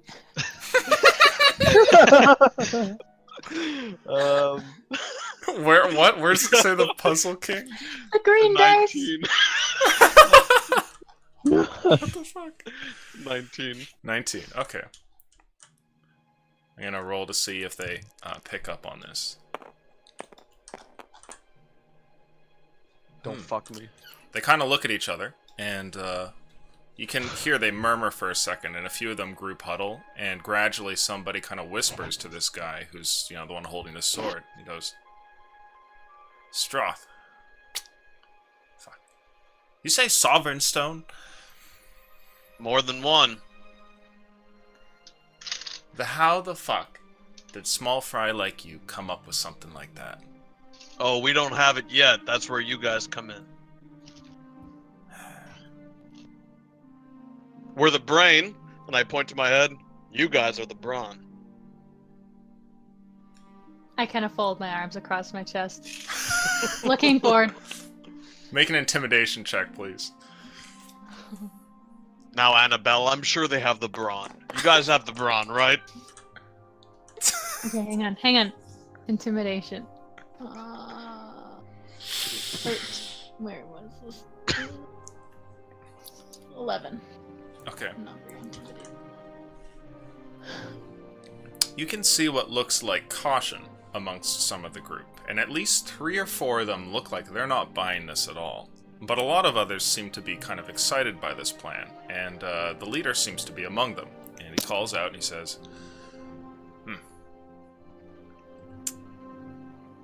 Suppose I believe ya.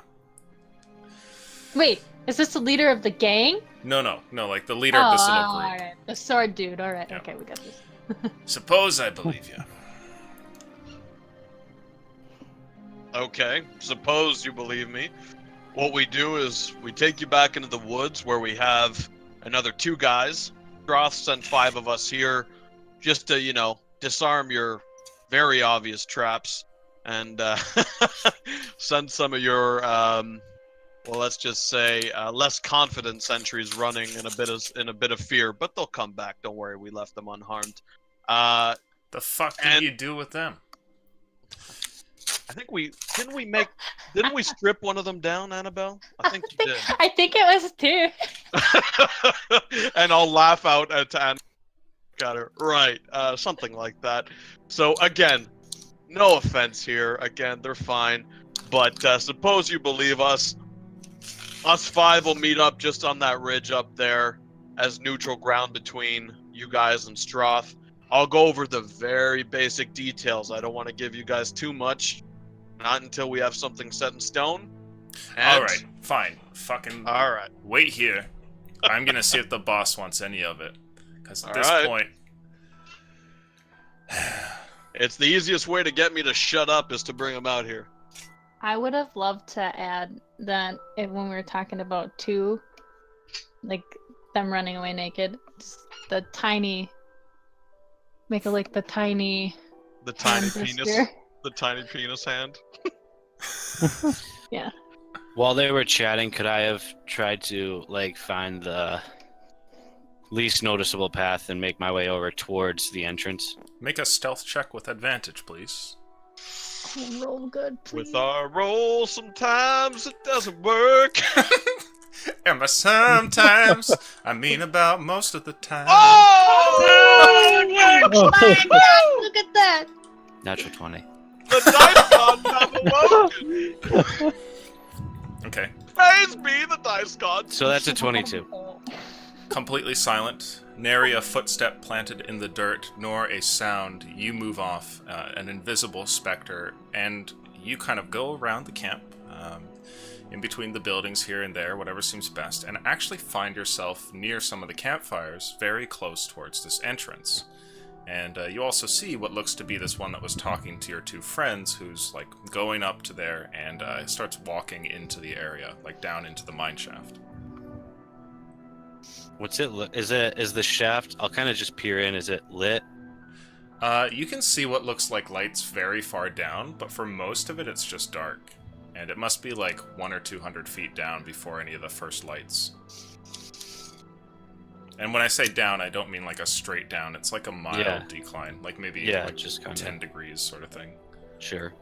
I imagine I still would have been in earshot to a degree. Of these guys back here? Of their chat. No. Or would I be kind of, no? Alright, I would have tried to gain line of sight anyway. You know what? I think I'd try and follow him. You're going in? Okay. Ways back, but yes. Alright. There are sentries in the hall. People just standing there in the dark, keeping vigilant. But you go past them and they have no idea that you're there. And meanwhile, Kalik and Arillo, the two of you are sitting around the forest. What are you guys doing? Got any threes? Go for it. Card games with the Goliath. It's not going well. What's a 3? He's holding just a bunch of crumpled cardboard in his hands. No, we'd be watching at the edge of the woods or whatever, Okay. keeping an eye out. Yep. Back over here with this group, Annabelle, you make that gesture and imply a few things, and a lot of the group seems to chuckle to themselves, and you hear one guy goes, "I knew it," and another one goes, "That's just rude." Another one goes, mine's way bigger. There's comparing sizes over there on the corner of the Tidge, you slip away into here, and sure enough, after a completely straight mine shaft, there's a branch where the thing seems to pause and veer off to the side, and at this branch where the first turn in this long hallway is, there's also a little opening, and it's at that opening that you see a doorway and a couple of guards standing there. And it seems like this person is currently chatting with the two guards, and he gives this spiel. He says, "Look, he's gonna want to hear this, okay? Boss is gonna be interested. There's a couple of people say they're from Tenwood. Could be a lot of money involved." And after that, one of them steps in, comes back, and then the door opens. Are you going for it, or are you gonna just wait here? And I will tell you, No. Table Talk, you will have to make another advantage stealth check to get past these guys into No. the room. I don't think Tidge doesn't have the guts to go that far. Okay. So you stand there, and somebody steps into the room, and you can hear like a very muffled conversation, but even with a good check, you'd be unable to pick out what exactly their words are from how far away they are at the moment. And over time, the conversation kind of comes to a head, and the door opens up, and you see what looks to be a tiefling who has with them a couple of very sinister-looking characters. And they start making their way up the hallway back out. Are the guards still there? They are. They stay standing there watching over. Okay. Then when the tiefling and his group are a decent bit away, I'll follow back up. Okay. So you go following back up. And over here, people are starting to light torches and things like that as it's getting darker. And Tidge, you follow out as these characters come up, and you guys see, for the first time, this tiefling leader who comes with a couple of very sort of like hardened battle veteran types that look like they could seriously throw down. And he kind of steps up and crosses his arms, and he goes, "Right then, what's this?" So you guys are the real deal then. Well, first of all, Edgar Lonehill. Pleasure. This here's my colleague, Annabelle McCreary. Say hi, Annabelle. Right, hello. Okay. Look, Stroth wanted us to come down. He wasn't exactly thrilled about it, but the job that we have here requires taking on maybe half a dozen very heavily armored, very, very battle-worn, protecting a handful of sovereign stones. And as much as he might hate to admit it, we might not be able to take him out without suffering heavy losses. So, given how big the take is, he's considering letting you guys come in on this job. We split it right down the middle, 50-50. I want somebody to roll straight luck, please. Whoever's feeling lucky. Looks like it's Albert. Ooh, ooh. That's better than Meh. perfectly average. That's better. Let's use that. That so.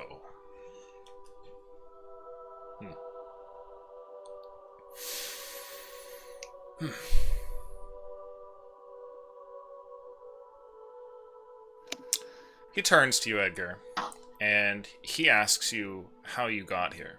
And he says, what, you take the roads? Stroth not willing to come out and see me himself? Did you just go through the trees and make your way over? The truth. Can I have your name, by the way? Stroth didn't give it to me. He pauses for a moment, and Annabelle, you realize that what he's just said to Edgar is Thieves' Cant. Do you have Thieves' Cant? I think you do. Yes, I do. Okay.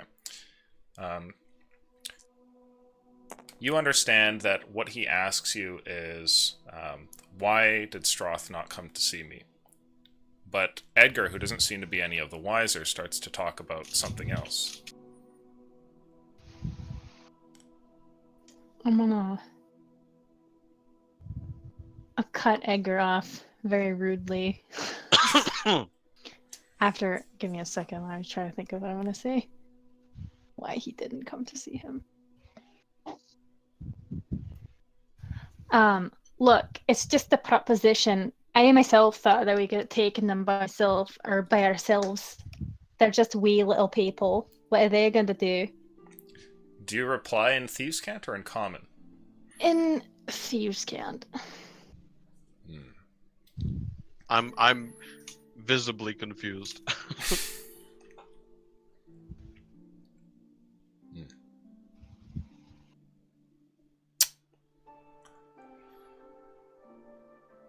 What's this about my sentries? Your sentries. They didn't watch much, I can tell you that. We've left them Is he unharmed. still talking in thieves' camp? No, he's gone back to common now. We left them unharmed. Like Annabelle said, I think it was a little cold out when we took their clothes off, but other than that, not much in the courage department. We came through here, disarmed some of the traps. We've agreed to rearm them, whether or not you agree to the proposition. Figure we end on good terms, but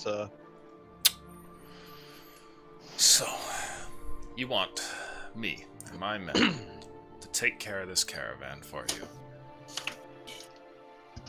Get Stroth out here to speak with me, and we'll work something out.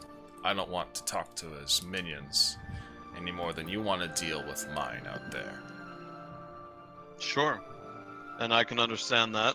But Stroth isn't going to come down here at your doorstep. Why?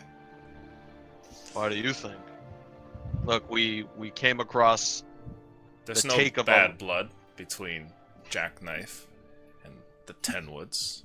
that Come might on. be true, but when there's a handful of sovereign stones in hand, let's be honest. You guys might speak a language I don't, but we all speak gold. I don't think Stroth is completely at ease with coming down with that knowledge and that noggin of his right down to your doorstep when you outnumber us 2-1 easy. So Well, we could if you don't help, you're gonna have to find something else. And I know for a fact, I've got the biggest gang in all the Empire. So I don't know where else you're gonna get the people for that kind of job. Can I cast message to Edgar? See, Edgar, I told you he was a pussy. It wasn't going to help us anyway. Annabelle, come on, be diplomatic. I'll sorry, go ahead first. I want to see what Mike has to say. Perhaps offering a meeting on common ground. Him and a retainer, and Stroth and a retainer. I'll go channel divinity with the what is it called again? Give me a second. Roughly how long has it been, by the way? Like, do I feel like my invisibility might be wearing off soon? You think that you probably still have another 20, 30 minutes. Alright. So bonus action, I grant myself 5 on charisma checks for 10 minutes. Okay. I'll look at Stroth. Stroth, look. We didn't feel comfortable coming to the doorstep to begin with, and despite what Annabelle is saying, we do think there's something you can bring to the table. How about we meet on common ground? It can be even in your turf in these woods here where we disarm the traps. You bring however many people you feel to be safe. Keep this place guarded if you need. You know the Tenwood isn't going to be able to assault it anyways. We'll meet with Stroth. Me and Annabelle will be there. We got 3 out in the woods waiting just to make sure we come back okay. There's Stroth and another 5. So you can match that number if you want. Bring less, bring more, whatever. And we'll meet, what do you say, 25, 30-minute walk east of here? I say we talk here. And he points out the field behind you. He says, I'll keep my men back. You keep yours back. If you're looking for security, that's what I'll give you. I'll look at Annabelle. Well, that wasn't the deal. Look, there'll be a fire in the tree line this evening if Stroth agrees. And if he agrees, will they come out? Or is he going to keep hiding? He'll come out to here if he agrees. If not, you don't hear from us again. Fine by me. Ciao. And I give him kind of half-hearted salute. And I start walking back. He stands there and watches as you guys go to walk away. And I'm just like chatting with Annabelle about nonsense just to seem like we're just talking strategy or whatnot. Gradually, your group makes it back towards the forest line. Woof! That puckered up my butthole. There's a low Well- It went well. Has Well, we Tidge come back yet? I don't know. I pull off the ring. I know it's very tempting. Well, we got him to come out of the mine, which is great news, and into the field right here. We agreed to leave a signal if Stroth, quote unquote, agrees with us, but it's the best shot we'll have. Do you suppose did you get the impression that he might know who Stroth is, like what Stroth looks like? Oh yeah. Fuck. I mean, it's not exactly Heavily. hidden knowledge. We know what Stroth looks like, and we haven't even True, seen him before. but that we could develop some sort of or have it be his somewhat sort of like an alias, like he's somebody like a slight tiefling like Kalik here, or a gnome like myself, who uses this persona to seem a bit more intimidating, I don't know. He like a man behind the curtain. He mentioned that there was no bad blood between the two, and he said he wanted to talk to Stroth face to face. Can I like retroactively insight just with my conversation in mind, seeing if it seemed like he knew him? Yeah, make an insight check. That's okay. How's that It's really bad. I think it's like a 10. Is it a 10 or under a 10? Because if it's a 10, It's you get 10. some info. Okay. It's 10. Yeah. You're not entirely certain on what the relationship is, but you do detect a line of familiarity. You're not certain whether or not they've met in person, if they simply know of each other, but they're not complete strangers. Look, I don't get the feeling that they're completely unknown to each other. I think they may have met, or at least through circles have an idea of what they look like. I don't know if deception is the right call. I think if we can create an ambush of some kind and decapitate the group with a puzzle box, let's say, we can intimidate the rest down. Ooh. You know, we could also the other option, or another option might be we take out shit, I don't even know what his name is. This guy here, the tiefling here. And then It seems everyone just calls him boss. boss. Yeah. Alright. So Yeah, I didn't seem If very we- keen if- on giving his name. if we can take him out then and bank on the serpent dying with the head, then we could potentially revive him enough to drag him out of there. And still have a living corpse or a living person to bring back to for the reward money. Well, if he's alive and we bring him back, of course, I'd like to enact some justice. So, I mean, I'm on board with that. I guess the question is, we just have to figure out how we lay this ambush down. And I'm very sorry to do this, guys, but I really have to go pee right now. Like, desperately, so I'll be We right can take 5 minutes here before finishing Okay. the last bit. Yeah, I gotta be. Go. There we go. Back in 5. I'm gonna go do that too, actually.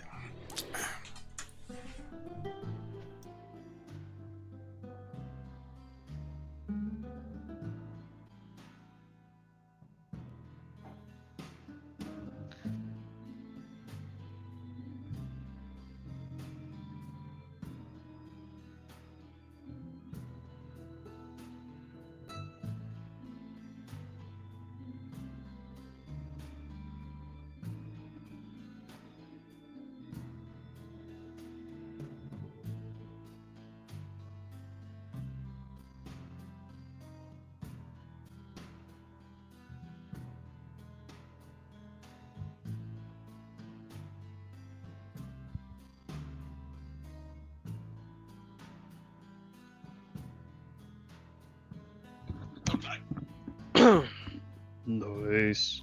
Sorry about that. It's all good. Everybody else went to do the same, so. Whew. That was close, man. Yeah. I was just sitting in the woods. I was like, you know what? Whatever plan you guys come up with, I'm in. I do not have the intelligence to come up with a plan myself. But wait until you play a wizard. Oh. Yep. Wait till you see what my wizard's gonna be and my voice for the wizard. Would It like works to be out this again? perfectly. My No, next it's character is probably DFS. gonna be a wizard. Nice. Or mine's a warlock. I think mine's gonna be a bard. I thought I had no HP now. Yeah. Till I play a wizard. It's so rough, man. Although, I feel like Aleutian's leveling us up a bit faster, which is what he already mentioned he would do. So. Yeah. Yeah. Still that D6. Maybe I might go sorcerer. I play a sorcerer in another campaign, and it's kind of fun. But wizard's the only casting class. Oh, I haven't been a cleric. Well, and a warlock Huh? and a druid. You've been No, I casting know. classes before. Casting class I haven't played yet. Oh, sorry, my bad. No worries. I didn't finish my statement, so it's understandable that you didn't fully understand. That there was some core infusion.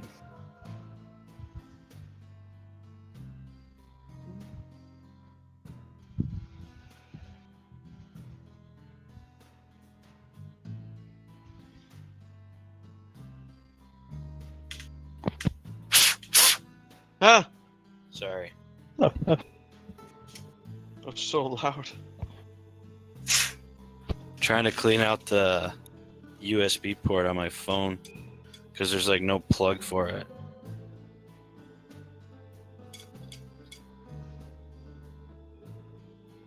The old Nintendo tactic. Uh,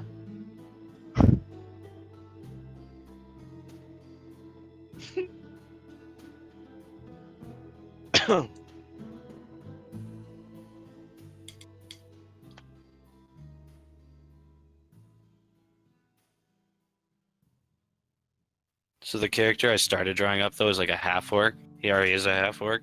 Nice. So at least there's a little bit of he's got some fairly round stats. I mean, they're nothing special. I kind of just have to decide the feat. I have to say, man, I'm starting to see again. This is like me continuously trying to unravel this stupid ass metagaming thing that I did before playing D&D, but stats don't make a massive difference. It's Like that for is attack true. rolls, yes, but like having a +3 instead of a +2 for your saving throw isn't like, yeah, inevitably there'll be a throw where you get by 1, but it's not gonna happen super often, you know. Yeah. Yeah, and I mean, it's not like I can't even tell you how many saves I've done. Not because they've been so many, but Rather the opposite, yeah. exactly. I would say if I go a rounded stat character, I'd probably, as a spellcaster, I'd probably go saving throw instead of attack roll, Mm-hmm. if that makes sense. I'm back. Because I feel like it's easier to have someone compete with a 13 or a 12 than it is for me to try to roll above a 16, let's say, if Yeah. I have less of a stat in that field. I don't know what I'm You saying. guys have been rolling great. What are you talking about? Dude, get the fuck out of here. Ready to go? I'm. I think we're just waiting on Connor. Oh, okay. Unless he's here. I never left. I'm here. Oh, you never left? Oh, Here we go. Super fucking silent, man. Back to it. What's the plan, boys? And girl? Did you Kill everyone. were you followed? We weren't checking. We were kind of hoping Tidge or you guys would check that. We had to play the role of full, calm, and collected. I would have probably. No, I didn't think to do. Besides, even if we were followed, we're just doing what we already said we would do. Although if they overhear the conversation, that's a different story. But yeah, so I was thinking we have to set a fire tonight in the woods to confirm that we're meeting tomorrow. So I guess the question will be, do we leave the puzzle box in the field with a cloth over it and hope that they pick it up? Do we present the box as a gift? What do you guys suggest? Could still do the invisible trick. Tidge just produces it right in front of him. Okay.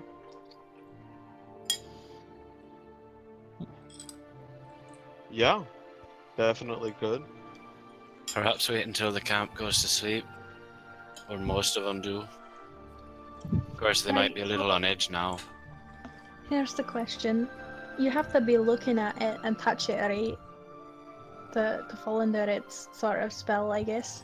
And I did feel like I had a chance to resist it initially. So not only do you have to be able to see it and touch it, but you have to not resist it as well. I mean, probably when we're in the field. Let's say we approach him, he approaches us, hopefully. And Tidge would, essentially, well, might be a little tough for him to procure it right in front of his face, since he's so short. It could be as simple as tossing it to him. I mean, reactionary bound to catch it, and that seemed to be really the main trigger. Once you laid your hands on it, then you were kind of hooked. And we could even present it to make sure that no one tries to swat it out of his hand. All we have to do is say something like, "A little gift for you," you know, as from Stroth, let's say. So, so What's as he long gonna- as, sorry, go ahead. Is he expecting Stroth? Or Yes, he is. Absolutely. what's he gonna do when Stroth isn't there? You tell him he's Probably on the kill board. us. I mean, he'll probably be more annoyed than it. He kind of treated us like lackeys, which was normal. He just said, "Look, I'd rather do a business with Stroth than two no-names that he's never met before," which makes sense to me. So, but it doesn't matter. If we can tell him, "Look, Stroth is on his way, but here's a gift for you," we just have to get it in his hands without him or his entourage questioning it. That way, when he solves it and disappears, and everything goes into disarray, we can start talking them down or fighting them, whatever comes first.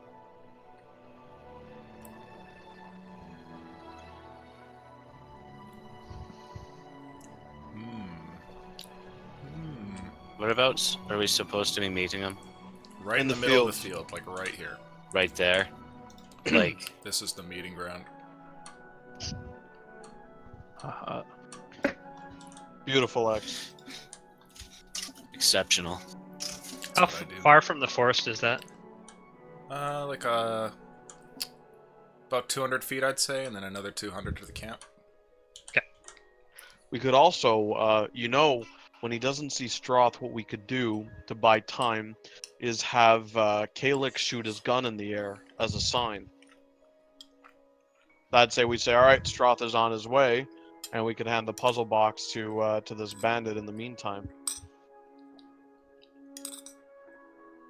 What if that could be as much a distraction, or perhaps how do I want to phrase this? It could be unsettling enough that it might catch him off guard, and that could be the point where I just kind of toss the puzzle box to him, Sure. because his guards would probably be like, Kalik, maybe you intentionally miss. Well, I would say you don't even have to catch him off guard. If you just make sure it's wrapped and you throw it at him, and we just say, "Look, a little gift from you while Stroth waits," or a little gift from Stroth while we wait. We have Kalik fire the gun in the air to signal Stroth. You hand him the puzzle box. He opens it, starts solving it, hopefully. And if he doesn't, well, eventually he's going to succumb to the desire, right? Probably. Actually, yeah, I kind of like that plan. And hopefully he disappears. If he doesn't, we're going to have to do everything in our power to take him out as quickly as humanly possible. He is the target. Yes. Yes. So, and we're never gonna be as close as we can be otherwise. Now Hold sorry, go ahead. Tidge, when you go invisible, is is that something you can only do to yourself, or can you do that to another person? Currently, I can only do it to myself. Well, I could make someone else invisible, I believe. Yeah. Let's say you do Instead that of me. to Yeah. Arillo, and Arillo's just right there. Oh, Surprise, motherfucker! that's actually that's pretty ingenious, honestly. So what's the point of doing that? Out of character? I'm confused. Arillo's behind him with the halberd over his head. Oh, in case shit goes wrong. Yeah. Plus, I could also summon my storm aura, and he would be blinded by the storm. But keep in mind, guys, the invisibility isn't guaranteed, right? It's an advantage. So it might When not have we work. ever rolled poorly with advantage? Like I would rather like Annabelle have that. And we say Annabelle went to go fetch Stroth, and Kaelig shoots it in the air, and she's right behind him, because her stealth with advantage makes it almost a guarantee. And after that, she can fucking sneak attack, backstab him, right, and just fucking fuck his shit up. Are you an assassin or a trickster, Annabelle? Swashbuckler. Swashbuckler. Oh. Swishbuckler. Well, it'll do damage. Swashbuckler. And you have a rapier or just daggers? You have a rapier, right? Both. You have both. So 1d8.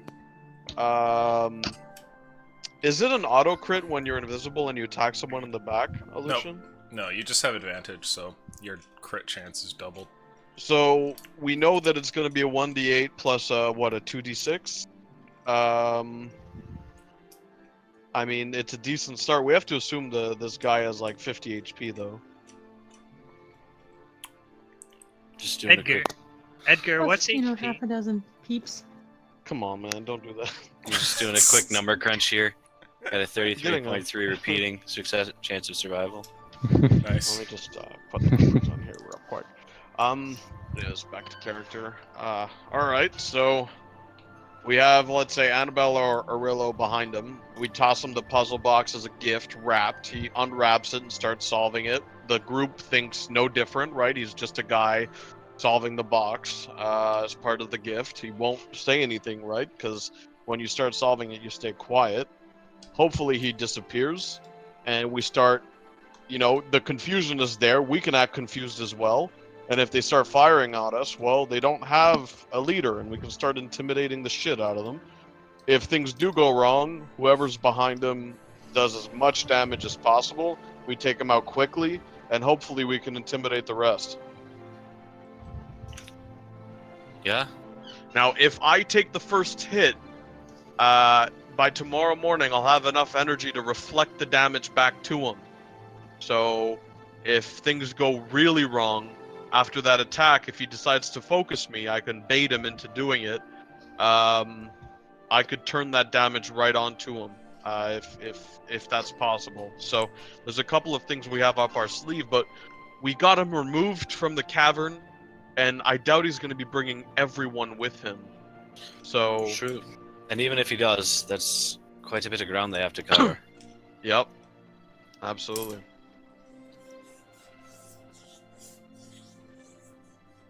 I think this is our best shot.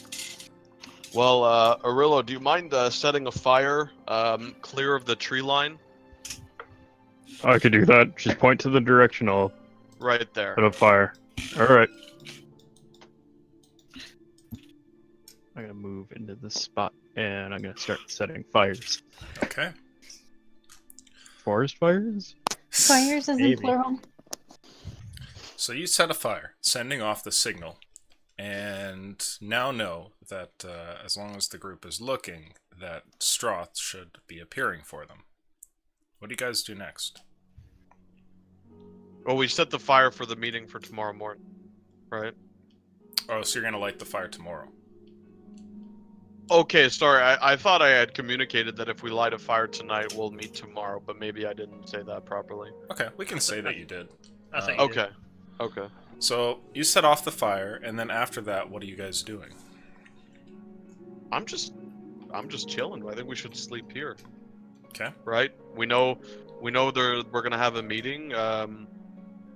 that to them, this just means that we communicated with Stroth and that everything's good. We already told them that we're a vanguard group and that Stroth is on the outskirts, so it makes sense for us to stay here. And if anything, we're safer here, right? Okay.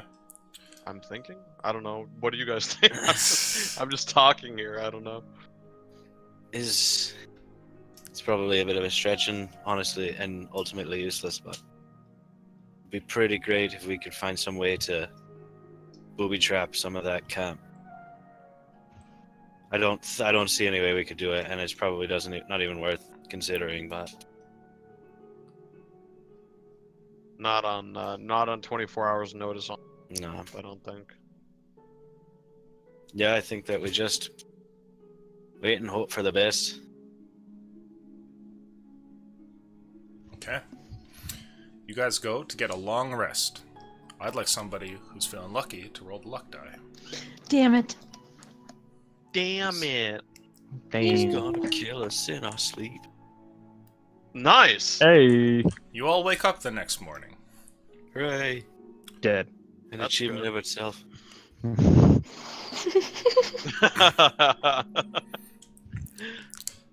Now, as you wake up the next day, you find that your camp is as you left it, and it's early in the morning. What do you want to do?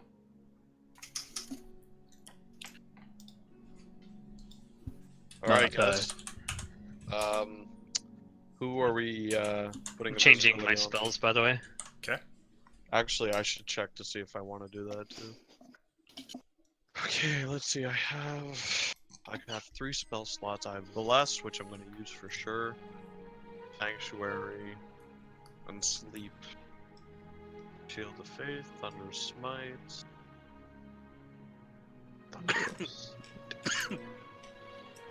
Thunderous Mite. I don't need to get Cure Wounds because I have that cool Paladin thing where I can heal people for 10 HP. Oh, is it higher now? Isn't it per level? Depends on, did you get another paladin level? Well, I'm level 3 instead of level 2 now, yeah. But you didn't multi-class, right? No. So yeah, you have 15 points, I think. Oh, okay, nice. I'm pretty sure it's 5 per level. Yeah, I'm seeing it here. Yeah. 15 per long rest, yeah.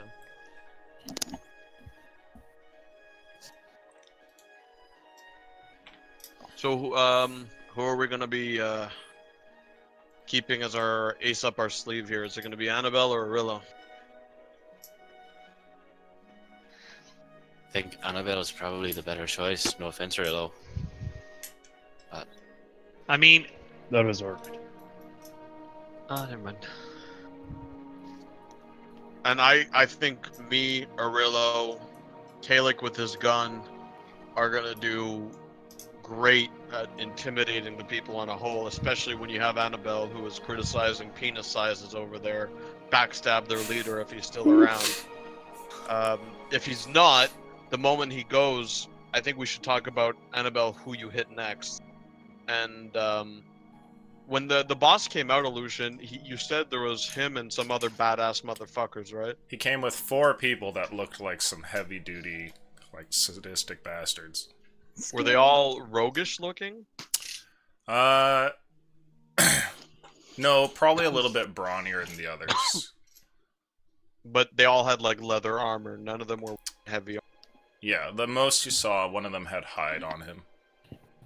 Okay.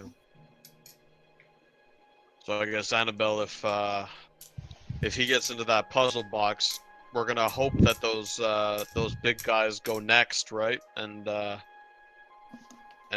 pick up the box afterwards. We have to make sure that we don't get caught up in that. So I can put my my face shield down on my helmet and just avoid eye contact with it. But what are you guys gonna do?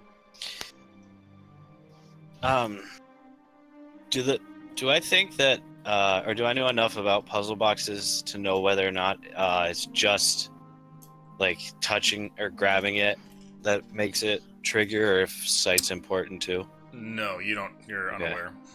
You don't know how that works. That was a surprise for all of you guys when it first had happened, so.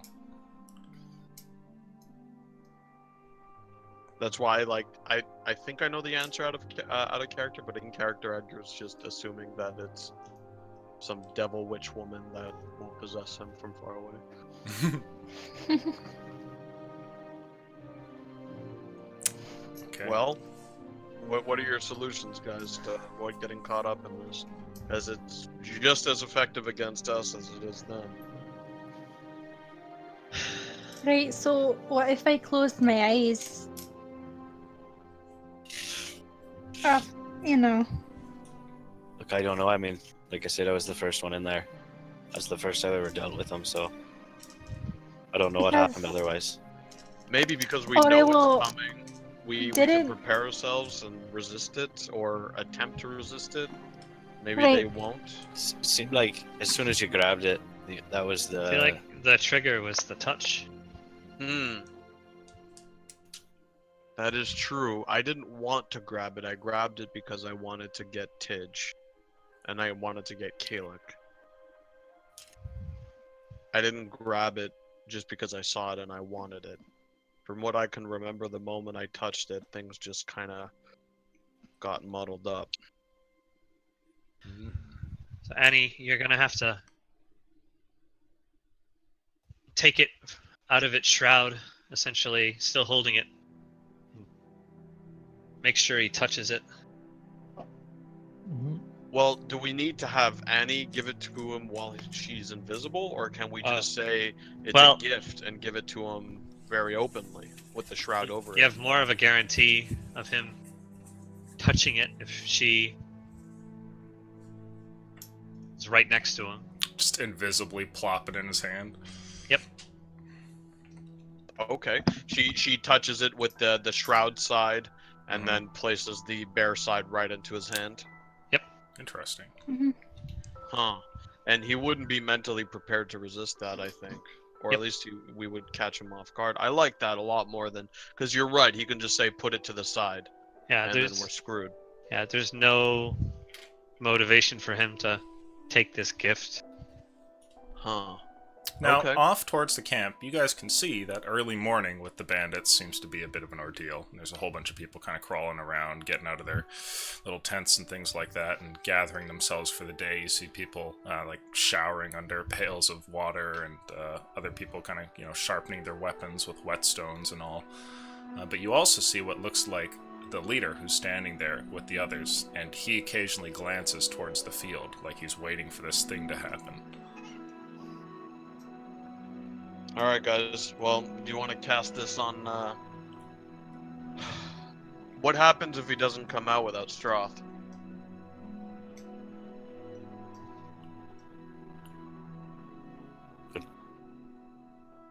I mean, he may not even come up the hill. You know, if he doesn't come out without Stroth, he either sends people after us to kill us, or we just have another day to plan, right? And this time we're gonna have to figure something that's maybe a little more brute force. So I say let's just hope for the best. Worst case, we get to walk away, right? Yeah.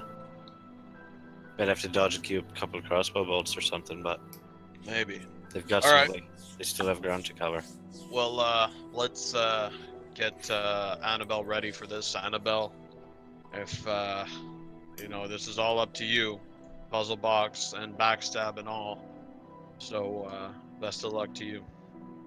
And I'm Do gonna you think- cast. Wait, how long does it last? I shouldn't cast Interesting. Lust yet, right? Let's say shit hits the fan as soon as he starts solving this puzzle. I don't remember. Well, I remember. I was so transfixed in this box, I feel like... Would I have moved? Or tried to dodge if I were attacked while solving it? I don't know. I was able to grab it out of all of your hands without you flinching. So I don't know if you would react the same way to a weapon. But we don't want to fight him anyways, Yep, right? I- It doesn't matter if he dodges or not. And look, do you want to cast? Because I know you're familiar with Bless, right, Kalik? Do you want to Yep. cast that? Because I'll need to cast some spells to cast sleep on some people if things go wrong, and I'll also need to bolster my defenses. Bless only lasts a minute, so Yes, we don't need to cast it now, but I mean when things happen, you're ready to do that? yep, of course. What if you cast as soon as he starts fiddling with the puzzle box? Sure. If they have any hint of Well, actually, we want to do it slightly before, right? So the moment he shows up, we want to make sure that Annabelle has every advantage on her side to stay hidden and to be able to put that puzzle box in his hand. And for that, Bless will be helpful. So I think we should cast it just before. That way she has every advantage. Oh. Hopefully things go off. So I would use sleight of hand to put that in there, right? To put it in his hand? Mhm. Only if his hands are guarded. If it's just normal, then you could just push it into his palm and you wouldn't need a check. Okay. So table talk, we're probably talking about a stealth check to walk around him, right? she's on the field already. Yeah, but they're gonna walk up and like clear the path, right? So she'll be in the field, but she still has to maneuver towards him, unless she happens to find the perfect spot where he'll stop. But so that, and then just to put it into his hand, and we hope to God she doesn't fuck up. So we'll use bless. And after that, we have a bunch of shit on our side.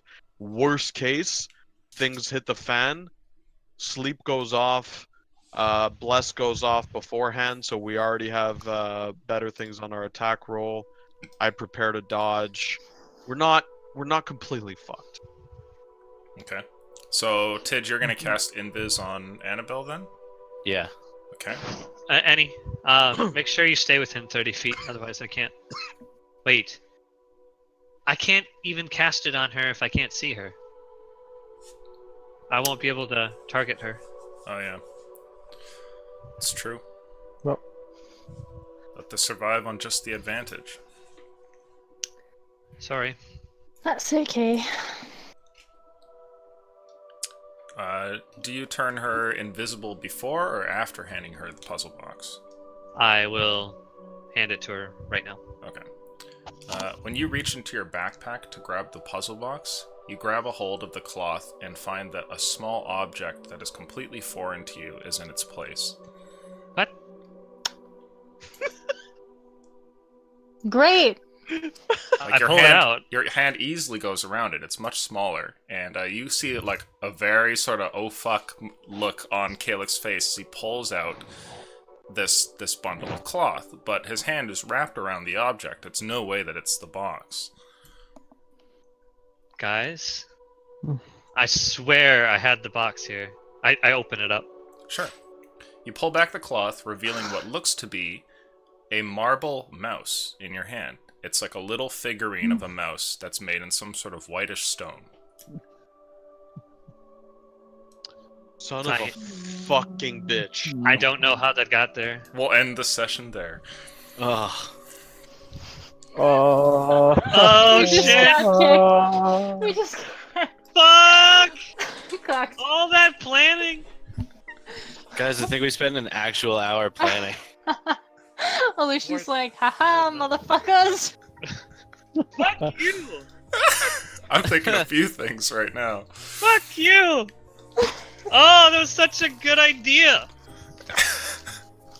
Was, You and had then to we fuck got her. burned over. Ah!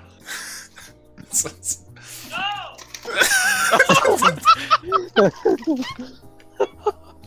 He had it yesterday. What the fuck just happened? No, he didn't. He didn't. Because here, I'll tell you some stuff after we finish here. So anyway, players, well done. Impressive planning, as the chat put it. Gotta hand it off to you. Also, you got some other stuff out of the way. Decided to finally go and take care of the Jackknife Gang. You're partway through some fake negotiations, and on your next session, we'll be attempting to wrap them up. How that's gonna go, though, who knows? 2 weeks. Great job. Yeah, it is a week off coming up. So great job, players. Audience, good to have you. Patrons, couldn't do it without you. We'll see you next time. Adios. Son of a bitch!